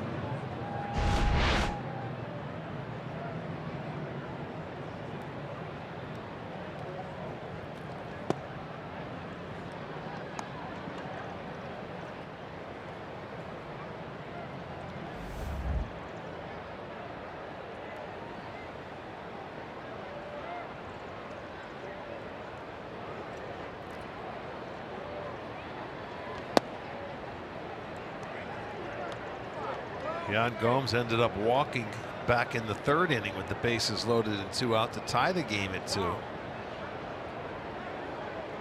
So he's been hit by a pitch. He's walked and driven in a run. Didn't have an official at bat yet.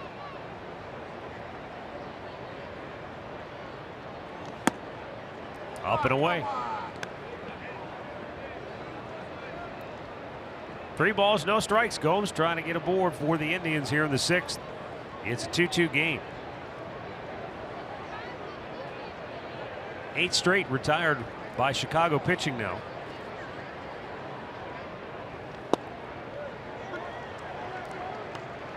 Bolstat, 6'8", 235 pounds, 31 years old.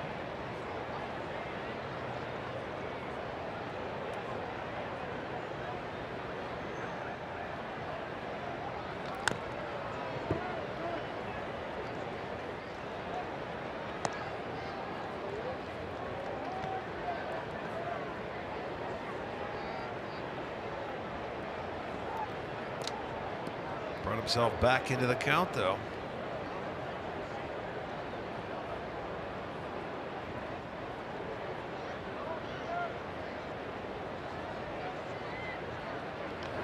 I don't know how many guys you ever saw in your career that were 6'8" or bigger, but is that a bit of a challenge for a hitter when you faced say a left-hander like Rodon, who's about normal height, and all of a sudden you got this guy, well, different arm release, you're trying to find where it's coming out? It depends on where he releases it. Remember Chris Young with Kansas City, he hit the ball very well. He didn't throw that hard, but he could throw high fastballs by all day.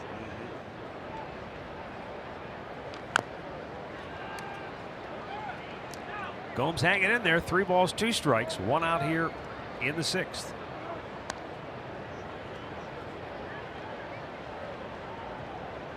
But when you're that big, sometimes they have a tough time repeating their deliveries because there's a lot to keep in sync. A lot of arms and legs movement.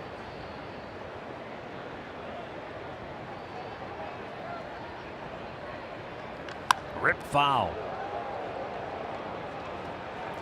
By the way, with regards to our conversation, just putting that information out there earlier about the game, where it's at.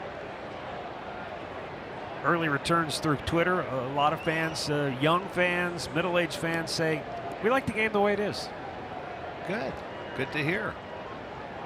Not really interested in changing and that sort of thing. Third base, what a shot by Gomes, by a diving Davidson down into the left field corner. He's on his way to second base. Tilson had to chase it into the corner to dig it out. He was waiting for a ricochet that never came.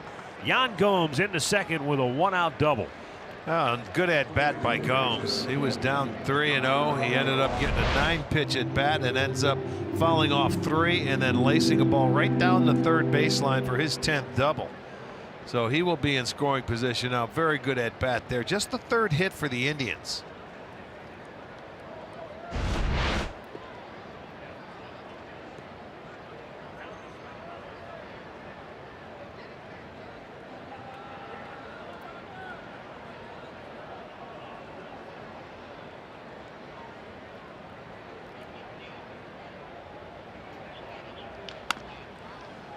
Chopped it right up the gut. And that'll be the second out of the inning. Gomes moves to third.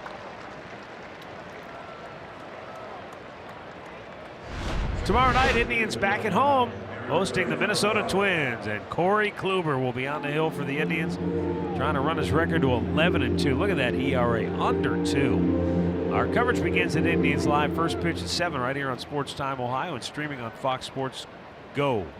Hopefully you can be with us down at Progressive Field, but if not, we'll have it for you right here.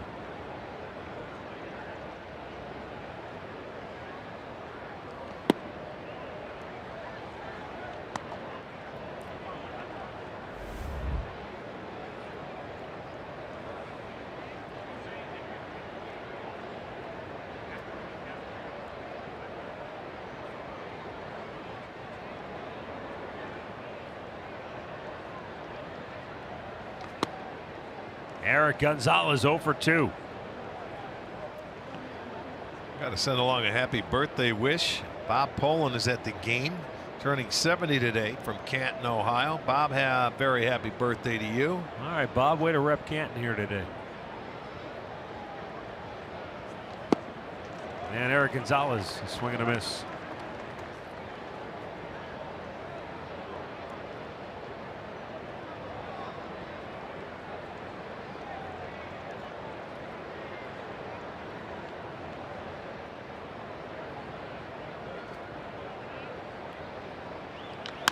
Right at the shortstop.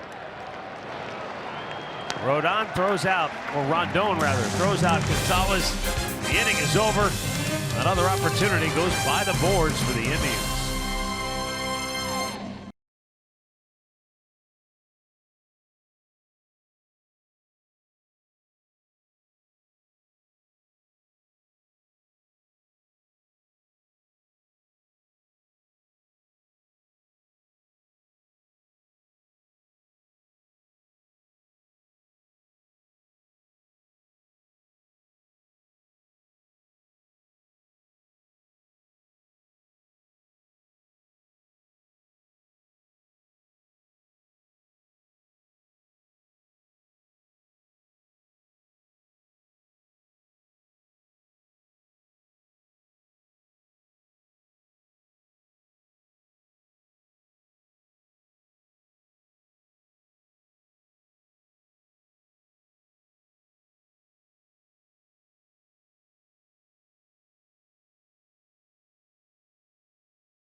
Season tickets offer the best perks, including savings and access to Tribe Rewards. And today's Tribe Rewards code is Kluber.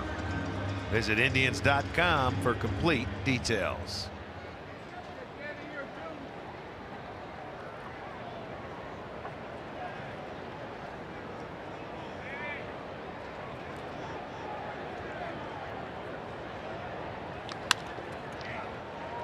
Palka with a ground ball. Gonzalez from the outfield grass able to throw him out. One down here in the bottom of the 6th.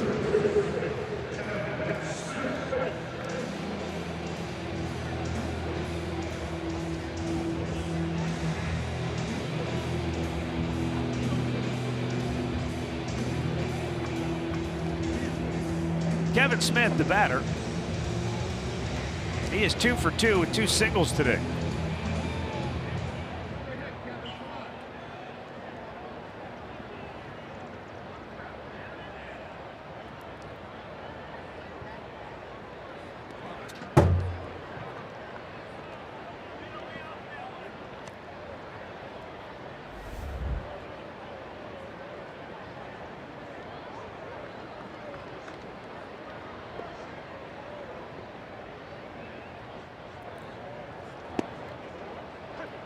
Mike Clevenger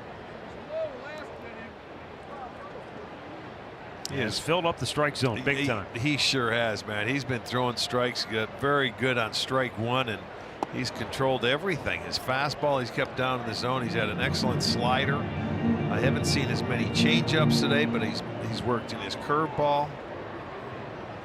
83 pitches, or 84 pitches, 58 strikes.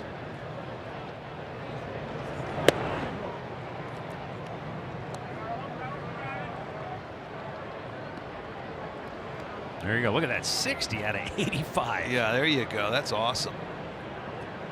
That is throwing a boatload of strikes right there. And not just strikes to throw it down the middle. They've been quality strikes. Well, we showed earlier the ability to attack the bottom of the strike zone with his fastball in particular. That's been huge. He has struck out 9 Chicago hitters. That's the only guy that's really given him trouble.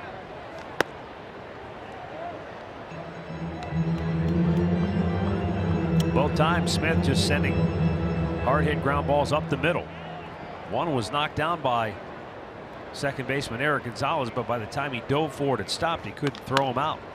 This time he's got a room service bounce and retires the Chicago backstop for out number 2.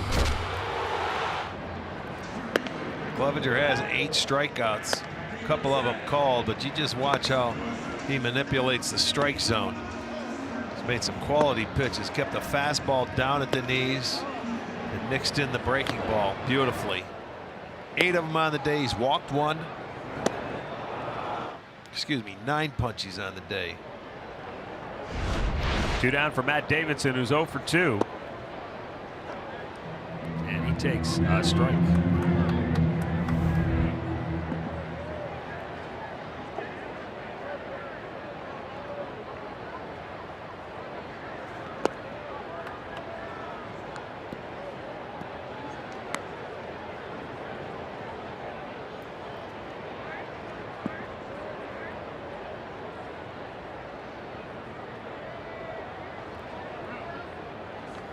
Tied him up. And he has had an explosive fastball today. And when you combine an explosive fastball with the ability to really locate it, then the results are what you see. A lot of swings and misses. Boy, that was a great breaking ball. I mean, he's pumping it in their mid-90s, and then he snaps off a dandy. 10 strikeouts for Clevenger. But we are still deadlocked at 2.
Baseball is brought to you by your local Toyota dealers. Visit buyatoyota.com. Toyota, let's go places. and by the injury lawyers at Elk & Elk. Proud partners of the Cleveland Indians. Call 1-800-ELK, Ohio. 2-2 on a gorgeous day here in Chicago. On the south side, 2-2 ball game, 7th inning. Greg Allen leading off, takes a strike. He is 0 for 2. Hitless in the series, 0 for 13. Overall, just 1 for his last 30.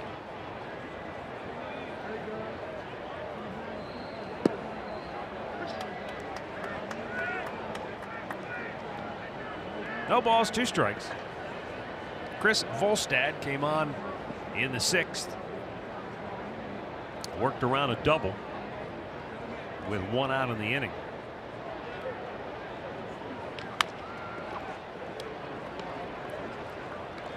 Andre Knott alluded to frustration earlier among the Indians hitters. When you're 3 for your last 34 with runners in scoring position and you've let a couple of games slip away because of it, you can understand why. Well, they're frustrated because they see the at-bats. 2 of the most frustrated guys of the night last night were Jose Ramirez and Michael Brantley. You look in the box score, they had 5 hits, but it's not being able to come up with those hits when it matters most. And we watched for most of May, we watched those top 3 guys kind of carry the offense. They've been down in a rut, and suddenly you're not scoring runs like you were. Yeah, somebody's got to pick them up. And you talked earlier about the execution that the White Sox had. They only had a couple hits last night, but they made the most of it. And I think that's where the frustration comes from the Indian side of things. They feel like they should have won that game handily last night. Yeah, they had 4 hits on the night. Right. They had 3 runs. Now Lindor with a 1-out single here in the 7th. But You know, they had their first 2 on in the 2nd. Couldn't make anything out of it. They had bases loaded, but there were already 2 outs in the 3rd. And a 1-out double in the 6th did not produce a run. Frankie got a nice breaking ball there. He drives up the middle for a base hit. And Frankie said to me before the game, they have to get in their routines, especially on the road. I brought up those road numbers. I said, we got to find a routine and get into it and stick with it. And, you know, earlier in the game, he was out here working out early this morning before the game. Not telling other guys what to do, but he's saying, let's get out here and get ready. Let's try to do something different. See how aggressive Lindor is here with Rajai Davis at the plate. Not Michael Brantley today. Bangs it foul. Well, the Sox have their bullpen up and getting loose, a righty and a lefty. Cedeno the left-hander, Minaya the right-hander.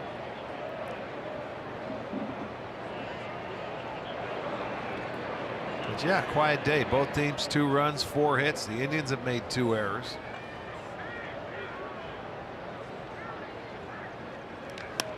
Popped them up on the infield. Second baseman Yolmer Sanchez, 2 down.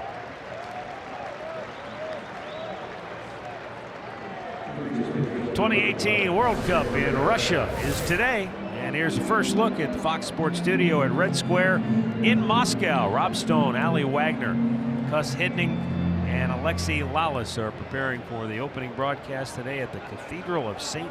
Basil the Blessed.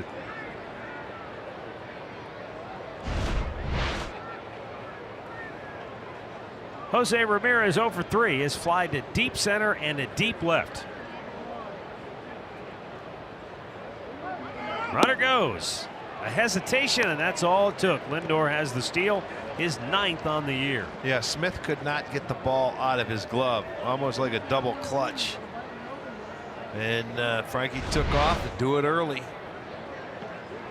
Not an easy pitch to go get. He had to go on the backhanded side, but that little hiccup cost him.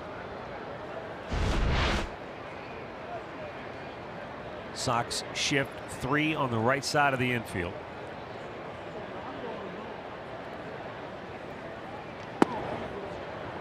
One on 1 the count on Jose Ramirez.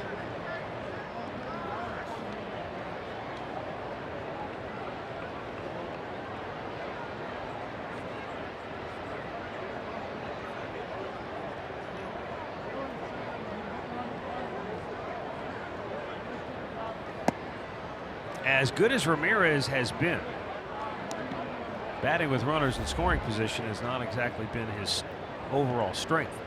A .259 average on the year.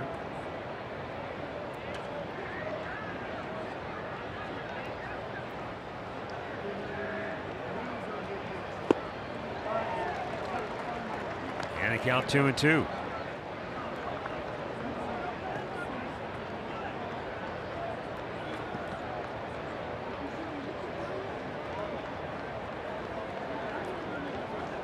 In May, the hits with runners in scoring position seemed like they just fell out of the sky. All of a sudden here in June,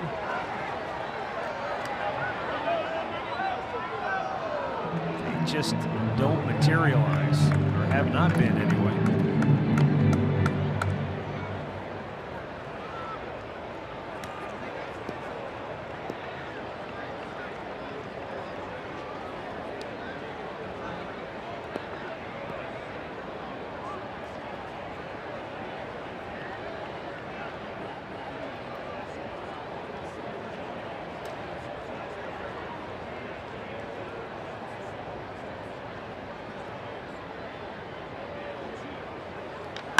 High fly ball, deep right center field. Thompson and Engel are back. It is gone to Souvenir City.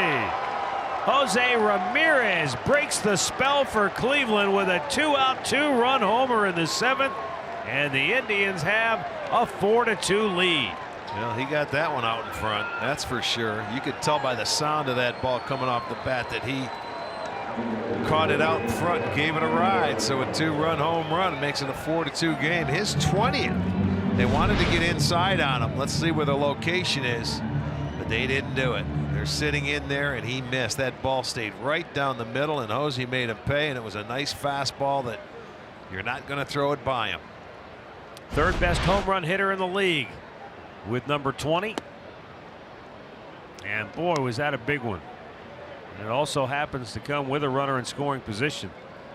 Indians' first hit of the day in that category. Puts them on top now as Edwin Encarnacion, 0 for 2 today, stands in with 2 down.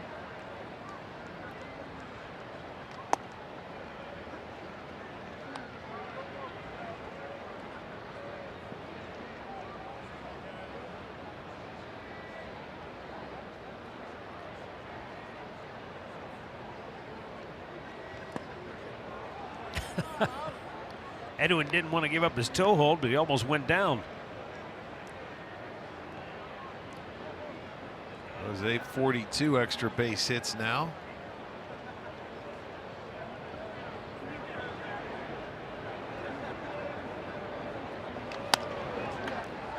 Bounced up the middle. Sanchez throws out Edwin. The inning is over, but the Indians are back on top. Jose Ramirez, home run number 20. It's 4-2 Cleveland.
On the year, Trevor Bauer has punched out 10 or more 6 times. Mike Clevenger now with his second.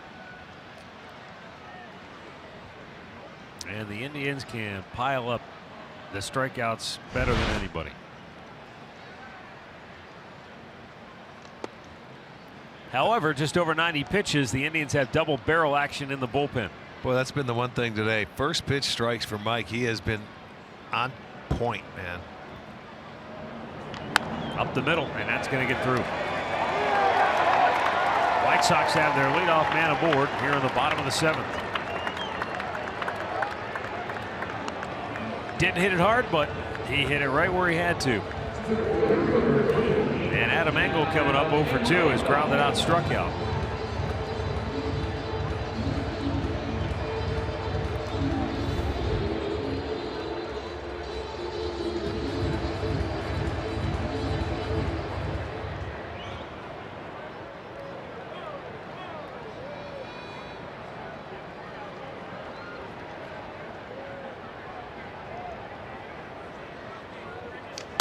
Broken bat into the glove of Ramirez, back to first, double play! Holy mackerel, what an effort by Jose Ramirez. He had to leap up, grab it, and then throw almost all in one motion. I'll tell you what, that's just anticipating a play coming your way. He did that so quickly. Soft liner, he jumps up. Now he makes the throw. He was thinking of throwing that ball before he even came down to the ground and made an accurate enough throw to get him at first base. What a beautiful play. There you'll see it on the backside of it. Get him. Great play.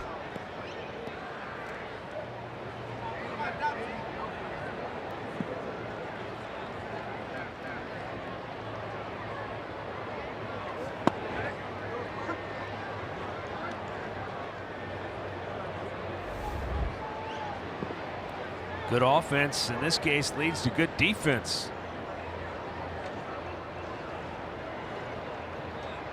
I don't know why. Usually in baseball it seems to be the opposite. Guy makes a great defensive play, then he picks up your offense. and does something offensively. Yeah, well, this one pumped him up, and it was, boy, nice play. Well timed.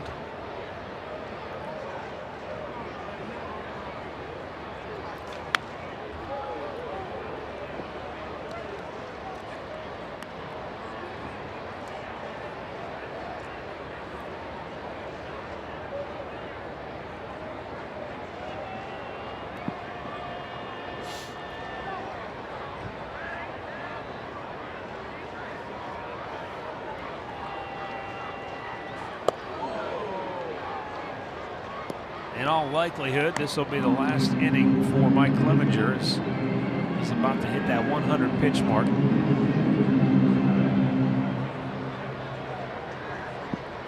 You got the lefty Oliver Perez, the right-hander Neil Ramirez ready behind him. The 2-2. Swung out and missed. Mike Clevenger with 11 strikeouts here this afternoon. New career high for the Indians right-hander.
Thanks for that update on the golf, guys. Appreciate that.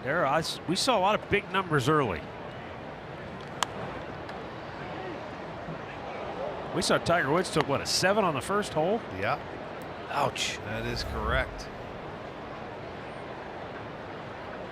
Well, here it is 4-2 Cleveland.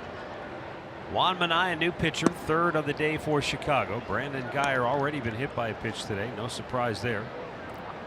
He's 1 for 2, singled his first time up.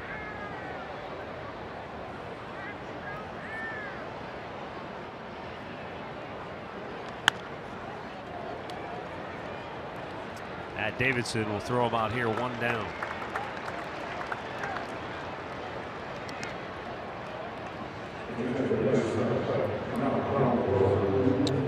Yan Gomes, then Yonder Alonso for the Indians here in their half of the 8th.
Gomes has been on all 3 times today, doubled in his last at bat, a very good at bat. 9 pitch at bat, as a matter of fact. Volstead fell behind 3-0. He came back into the count 3-2. Gomes fouled off 3 pitches and doubled down the line. Walked and was hit by a pitch.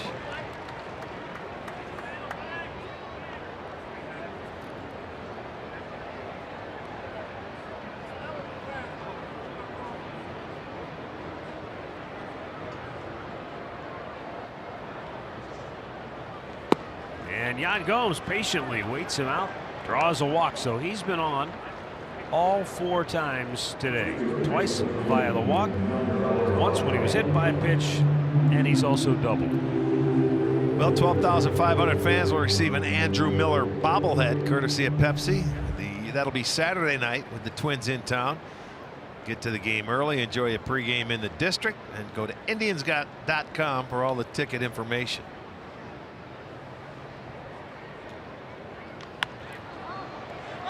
Alonso pops it up. Foul ground. First baseman Abreu in the coach's box. Has it? 2 down.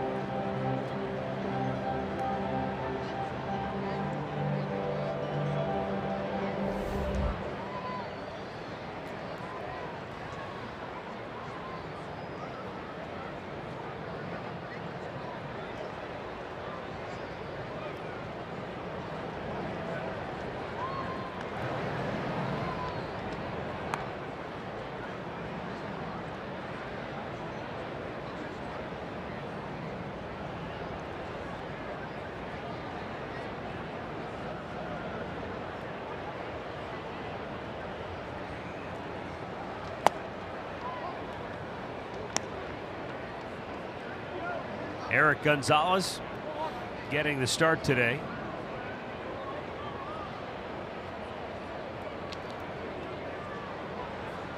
Oh for 3 thus far.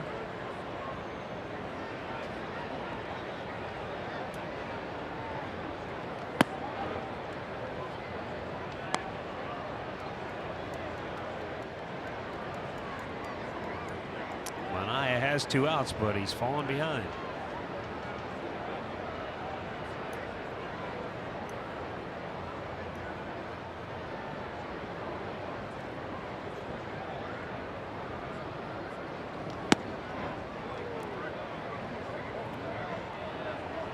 behind 3-0.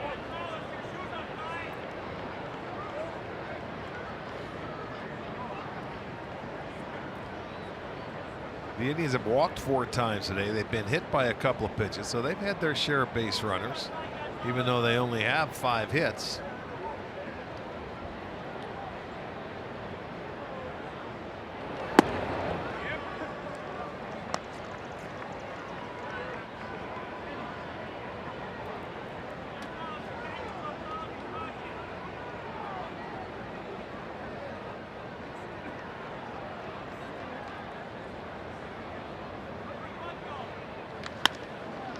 Smoked right back up the middle.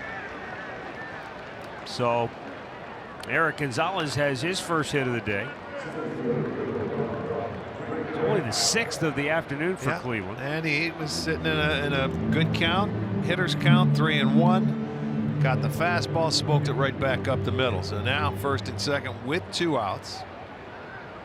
And Allen will get a chance, who was 0 for 3 today. Struck out a couple of times.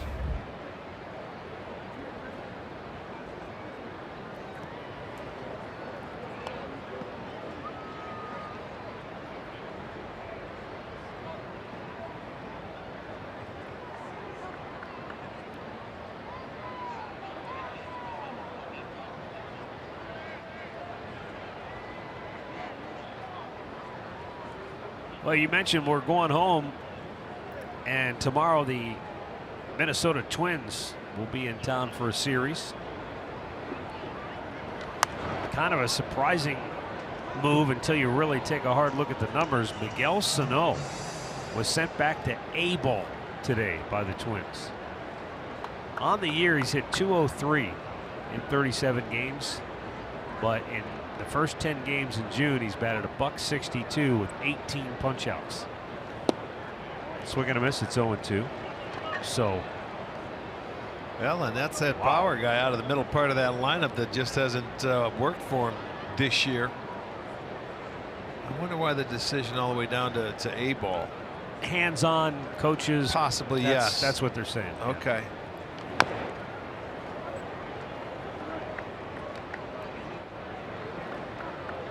I believe Joe Mauer will be activated if he hasn't already been activated from the DL.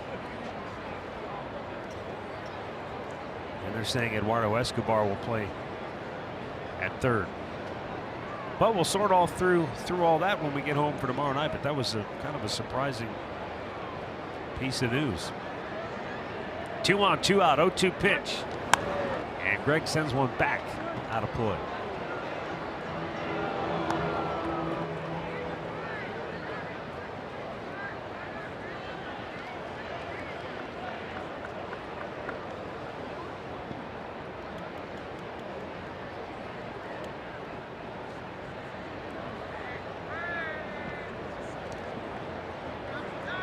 And the 0-2 pitch. He lays off.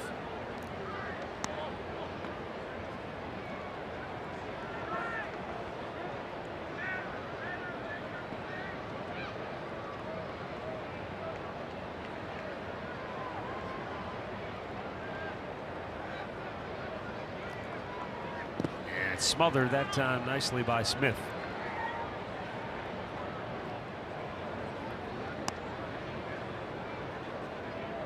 The home run by Jose Ramirez in the 7th inning was the Indians' first hit of the day with a man in scoring position.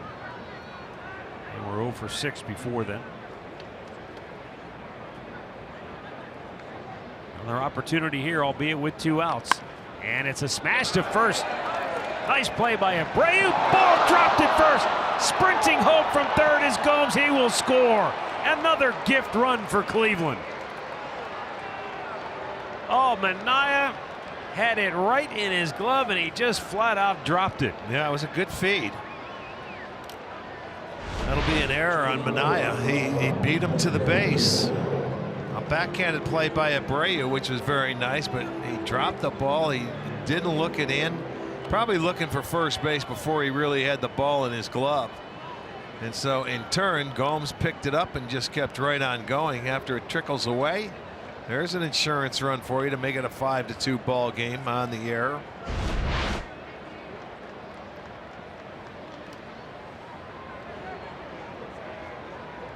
Now Francisco Lindor 2 for 4. A homer, a stolen base, 2 runs scored.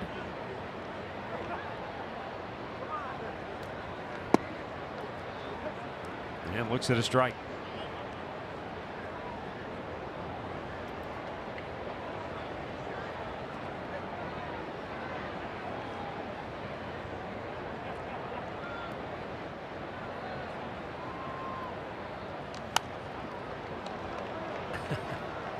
You know, it's one of those old, tired sports cliches, but sometimes when things are going rough, you do have to have that whatever it takes mentality. Bases loaded walk, take advantage of an error, whatever you can do to scratch out a run when you're scuffling. Absolutely. You'll take them. Greg Allen takes off for second base, but Lindor strikes out to end the inning. An insurance run for the Tribe, 5-2, middle of the 8th.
Eighth inning, and in the 7th inning, Ramirez, watch the transfer time on this double play. He got jumped high for that line drive and got rid of it in a hurry. About 3/4 of a second, he had that ball on line to first base for the double play. Really nicely done. They started with a leadoff single, and they turned that into a double play. Neil Ramirez on now for the Indians. Clevenger goes 7, 5 hits, couple of runs, struck out 11. Top of the order for Chicago.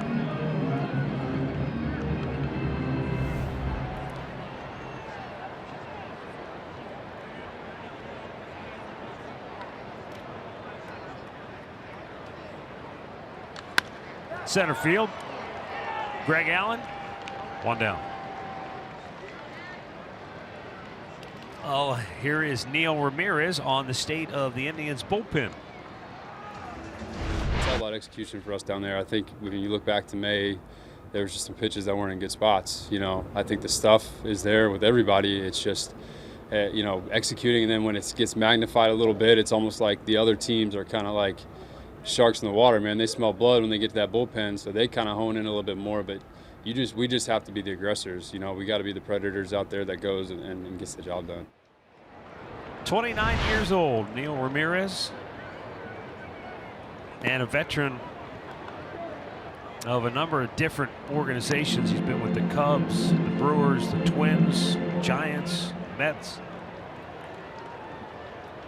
Getting an opportunity. He went to spring training with the Indians, and now getting an opportunity, and he's done a nice job to help just settle things down in a bullpen that was just thrown into disarray over the last month. Well, last year he went through the DFA train, and he told me it was more difficult than he let on. He said, you know, every time you're on the mound, you're worried that you may be going back to AAA or you're not going to be on a team. He started the season with the Giants last year and ran into some issues. And he just says now he's more calm and understanding. And that pitch right there, he's finally realizing how to throw his slider. He made the joke that he had to go the Trevor Bauer way of things. And he was joking, saying, I had to go look at film and figure out how to throw a slider because I can't just get away with throwing a fastball.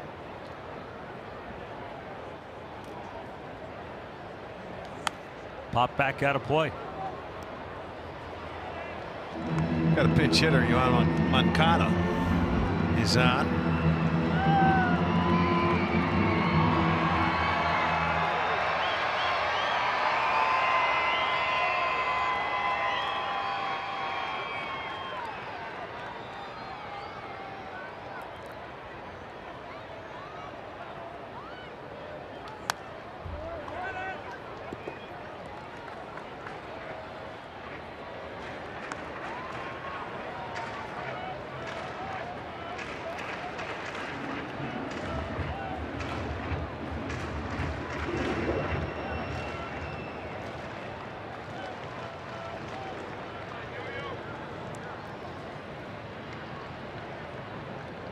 The 2-2 is swinging a foul right back.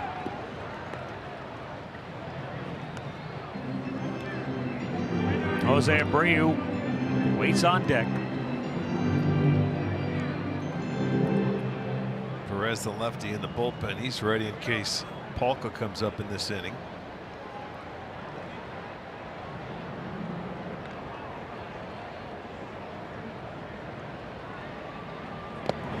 Downstairs with it. Full count.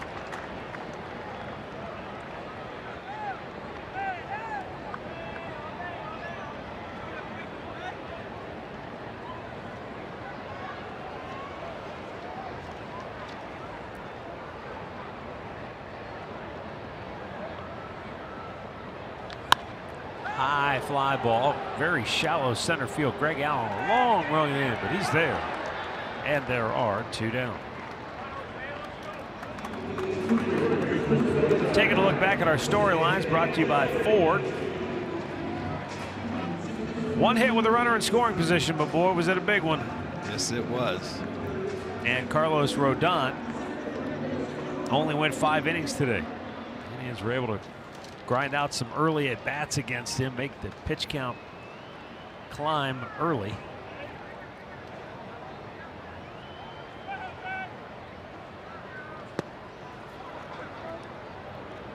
Jose Abreu hit a 2-run homer in the first. That's been it for Chicago.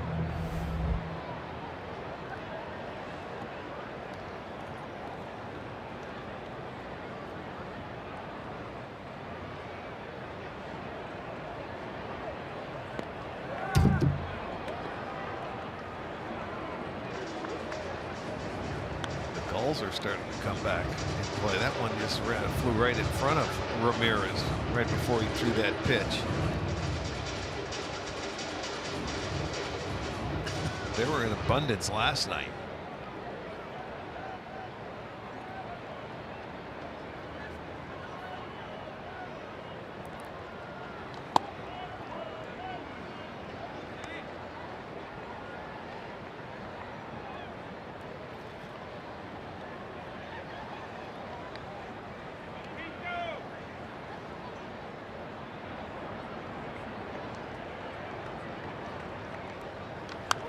Abreu fouls it off.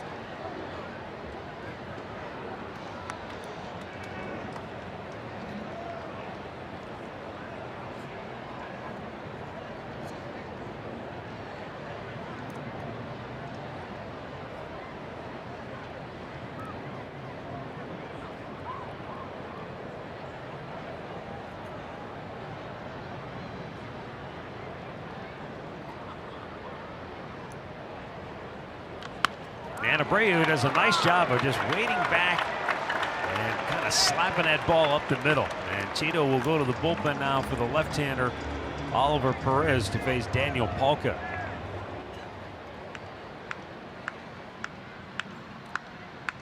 So Perez is coming on. When we come back, Indians up 5-2 in the 8th.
the south side. And he looks a little bit like Sal Fasano. Big Sal. He's got his catcher's gear and everything. He's ready to roll, man. Here's Oliver Perez, left-hander, on to face Daniel Palka. And we'll get a pinch hitter for Chicago, Tim Anderson. Will come on and hit. Anderson really in a tough slump right now.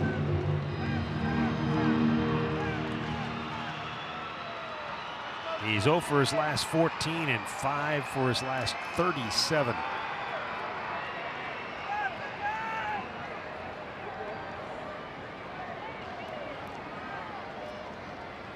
Swing and a miss.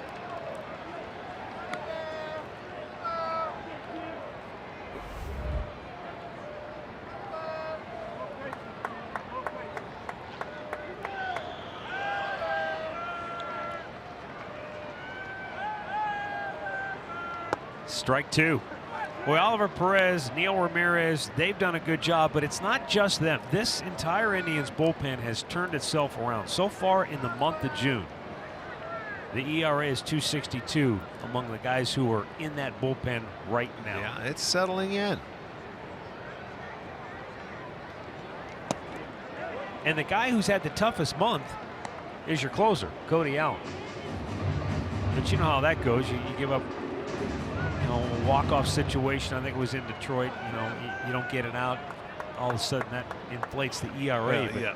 Cody started the month off rough with 3 home runs allowed early. Swung on and missed. Oliver Perez strikes him out to end the inning. And we'll head to the 9th with the Indians up 5-2.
Is presented by authority of the Cleveland Indians and may not be reproduced or retransmitted in any form.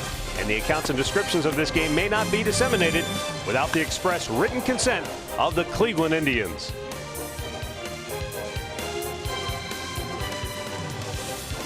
We go to the 9th in Chicago. And the White Sox will go to the bullpen one more time. Their 4th pitcher of the day is Hector Santiago.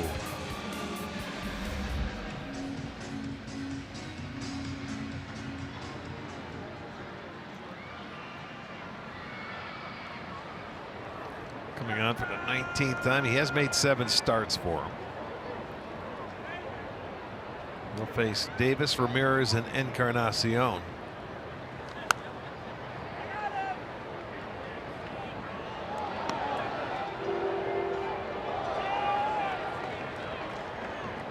Yohan Moncada stays in the game, going to his normal position of second base. Sanchez flops back over to shortstop.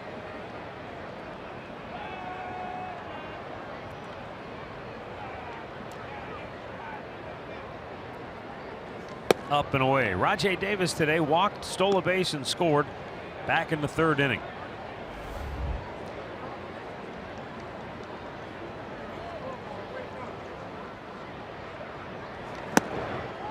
He goes down hacking here in the 9th, 1 away. Pat O'Brien Chevrolet play of the game. Jose Ramirez. A 2-out, 2-run homer in the 7th. Boy, was it a thing of beauty. Yeah, their first hit with a runner in scoring position.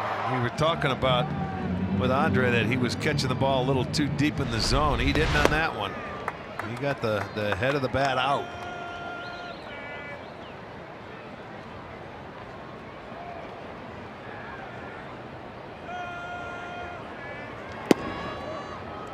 Then the very next inning went out and made a beautiful defensive play, turning a double play on a line drive to him.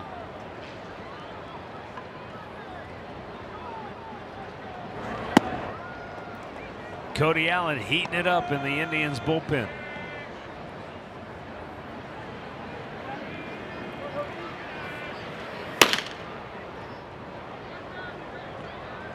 Breaking ball misses down low.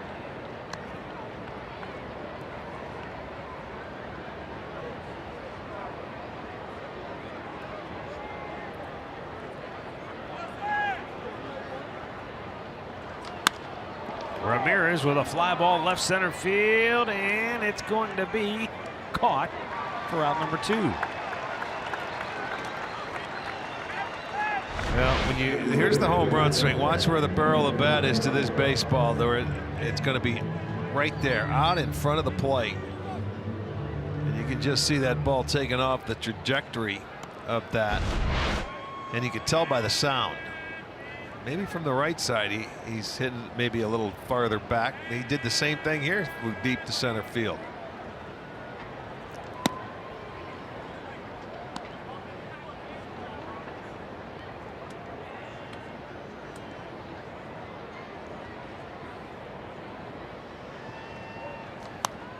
Edwin turns it loose but fouls it back.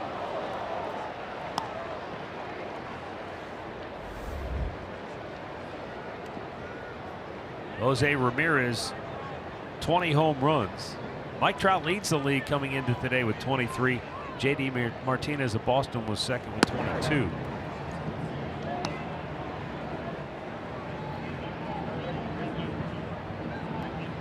Edwin Encarnacion down the ladder, tied with a bunch of guys with 16 home runs.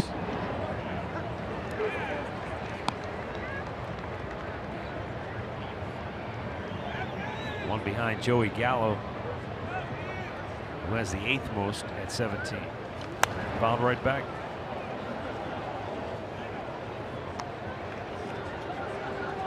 It's funny. I mean, you look at Edwin, and you could almost say, here's a guy that's kind of laying in the weeds a little bit. He'll one hot week, and he could be right there at the top of the leaderboard in homers and runs batted in. But his struggles continue here today in Chicago. The Indians go 1-2-3. Cody Allen will try to close it out when we come back.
Ninth inning in Chicago.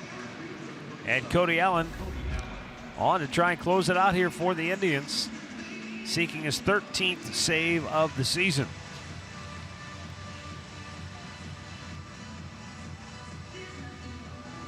He'll have the 5, 6, and 7 hitters due up for the White Sox: Kevin Smith, Matt Davidson, and Charlie Tilson.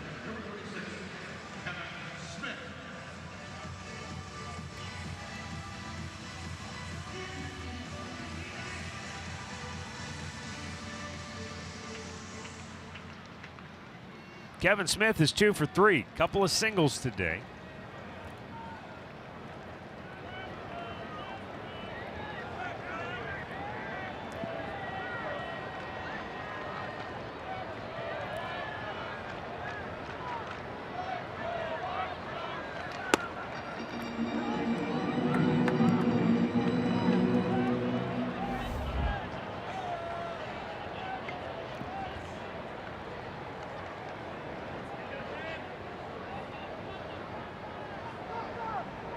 The 0-1 is fouled right back. Smith on the year, 11 hits and 25 at bats.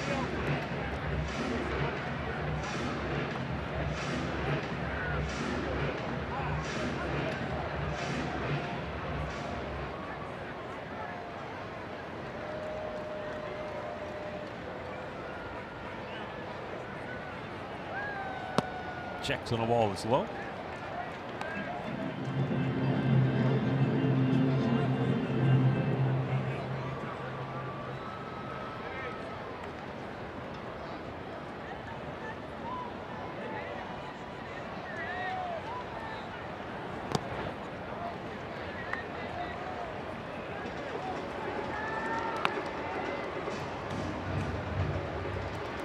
Indians heading home today after this ball game for a long homestand.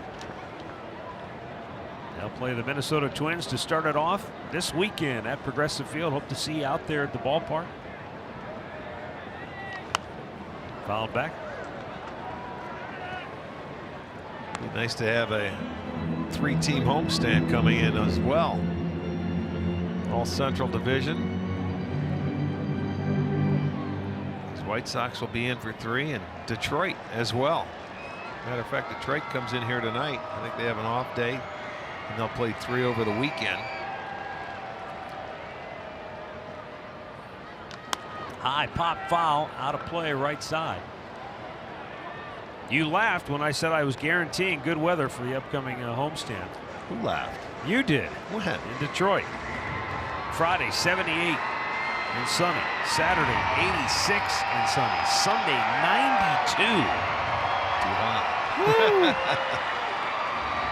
From 78 to 92 in a span of 3 days. Hey, Arch, I'm a big boy. I'm the one that laughed at him. I'll take it. It was me. It wasn't Arch. Thank you.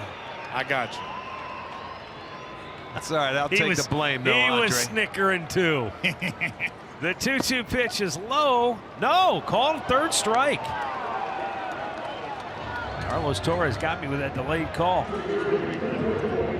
And that is 13 strikeouts now for Indians pitching. Well, let's take a look at it. You got the Twins over the weekend. Then these White Sox will be in Cleveland next Monday, Tuesday, and Wednesday. Indians golf outing will be Thursday the 21st out at Quail Hollow, and then the Tigers for that weekend. Tried to hold up, but he went around. And it's out. And we won't be back till July 4th. Yeah, we got a 3-city road trip. Yes, we go to St. Louis, back in interleague play, out to the West Coast for Oakland, and then our first trip to Kansas City for the year in July. Hard to believe, isn't it? Then another long homestand going into the All-Star break. So a lot of baseball coming up here. Matt Davidson couldn't help himself. He's in the hole 0-2.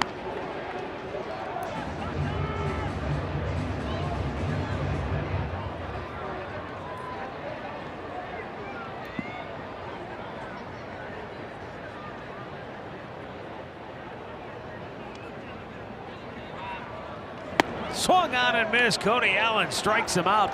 Back-to-back Ks here in the bottom of the ninth. 2 down.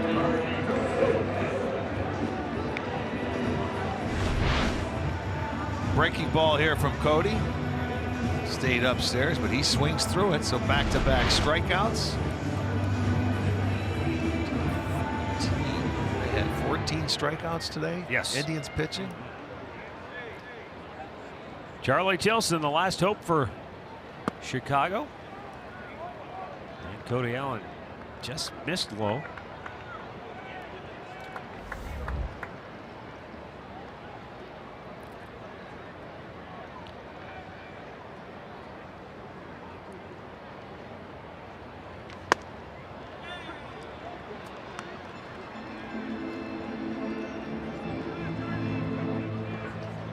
$17,183, some of them already heading for the exits.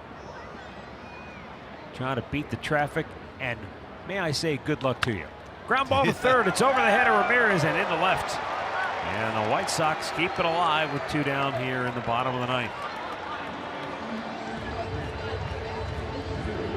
Just get that ball out in front of home plate and bounced it over the head of Ramirez. I mean, that ball hit about 5 feet out in front and took off.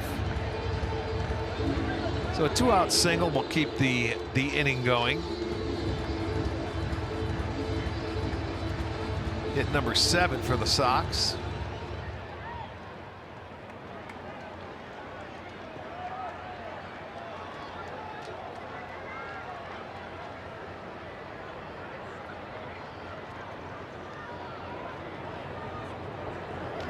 Angle looks at strike 1 from Cody Allen. He's got that fastball up to 95.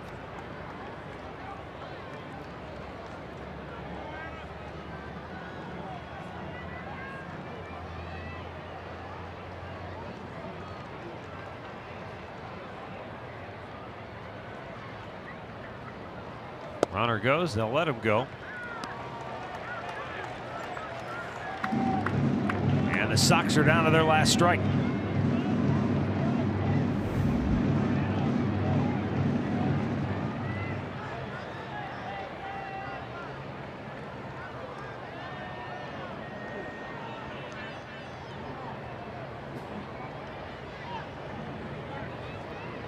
And the 0-2 just a bit outside.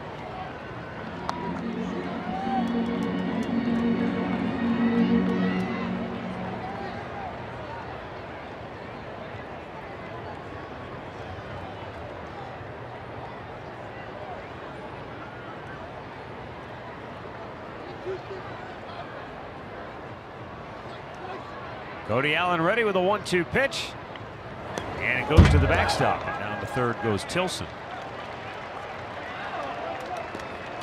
But in a 5-2 game, the only one really that Cody is interested in is the guy at the plate. You'll take a look at that breaking ball. That's looked like it fooled Jan a little bit. A little bit, yeah, but it got by him on the backhanded side. Goes back to the backstop.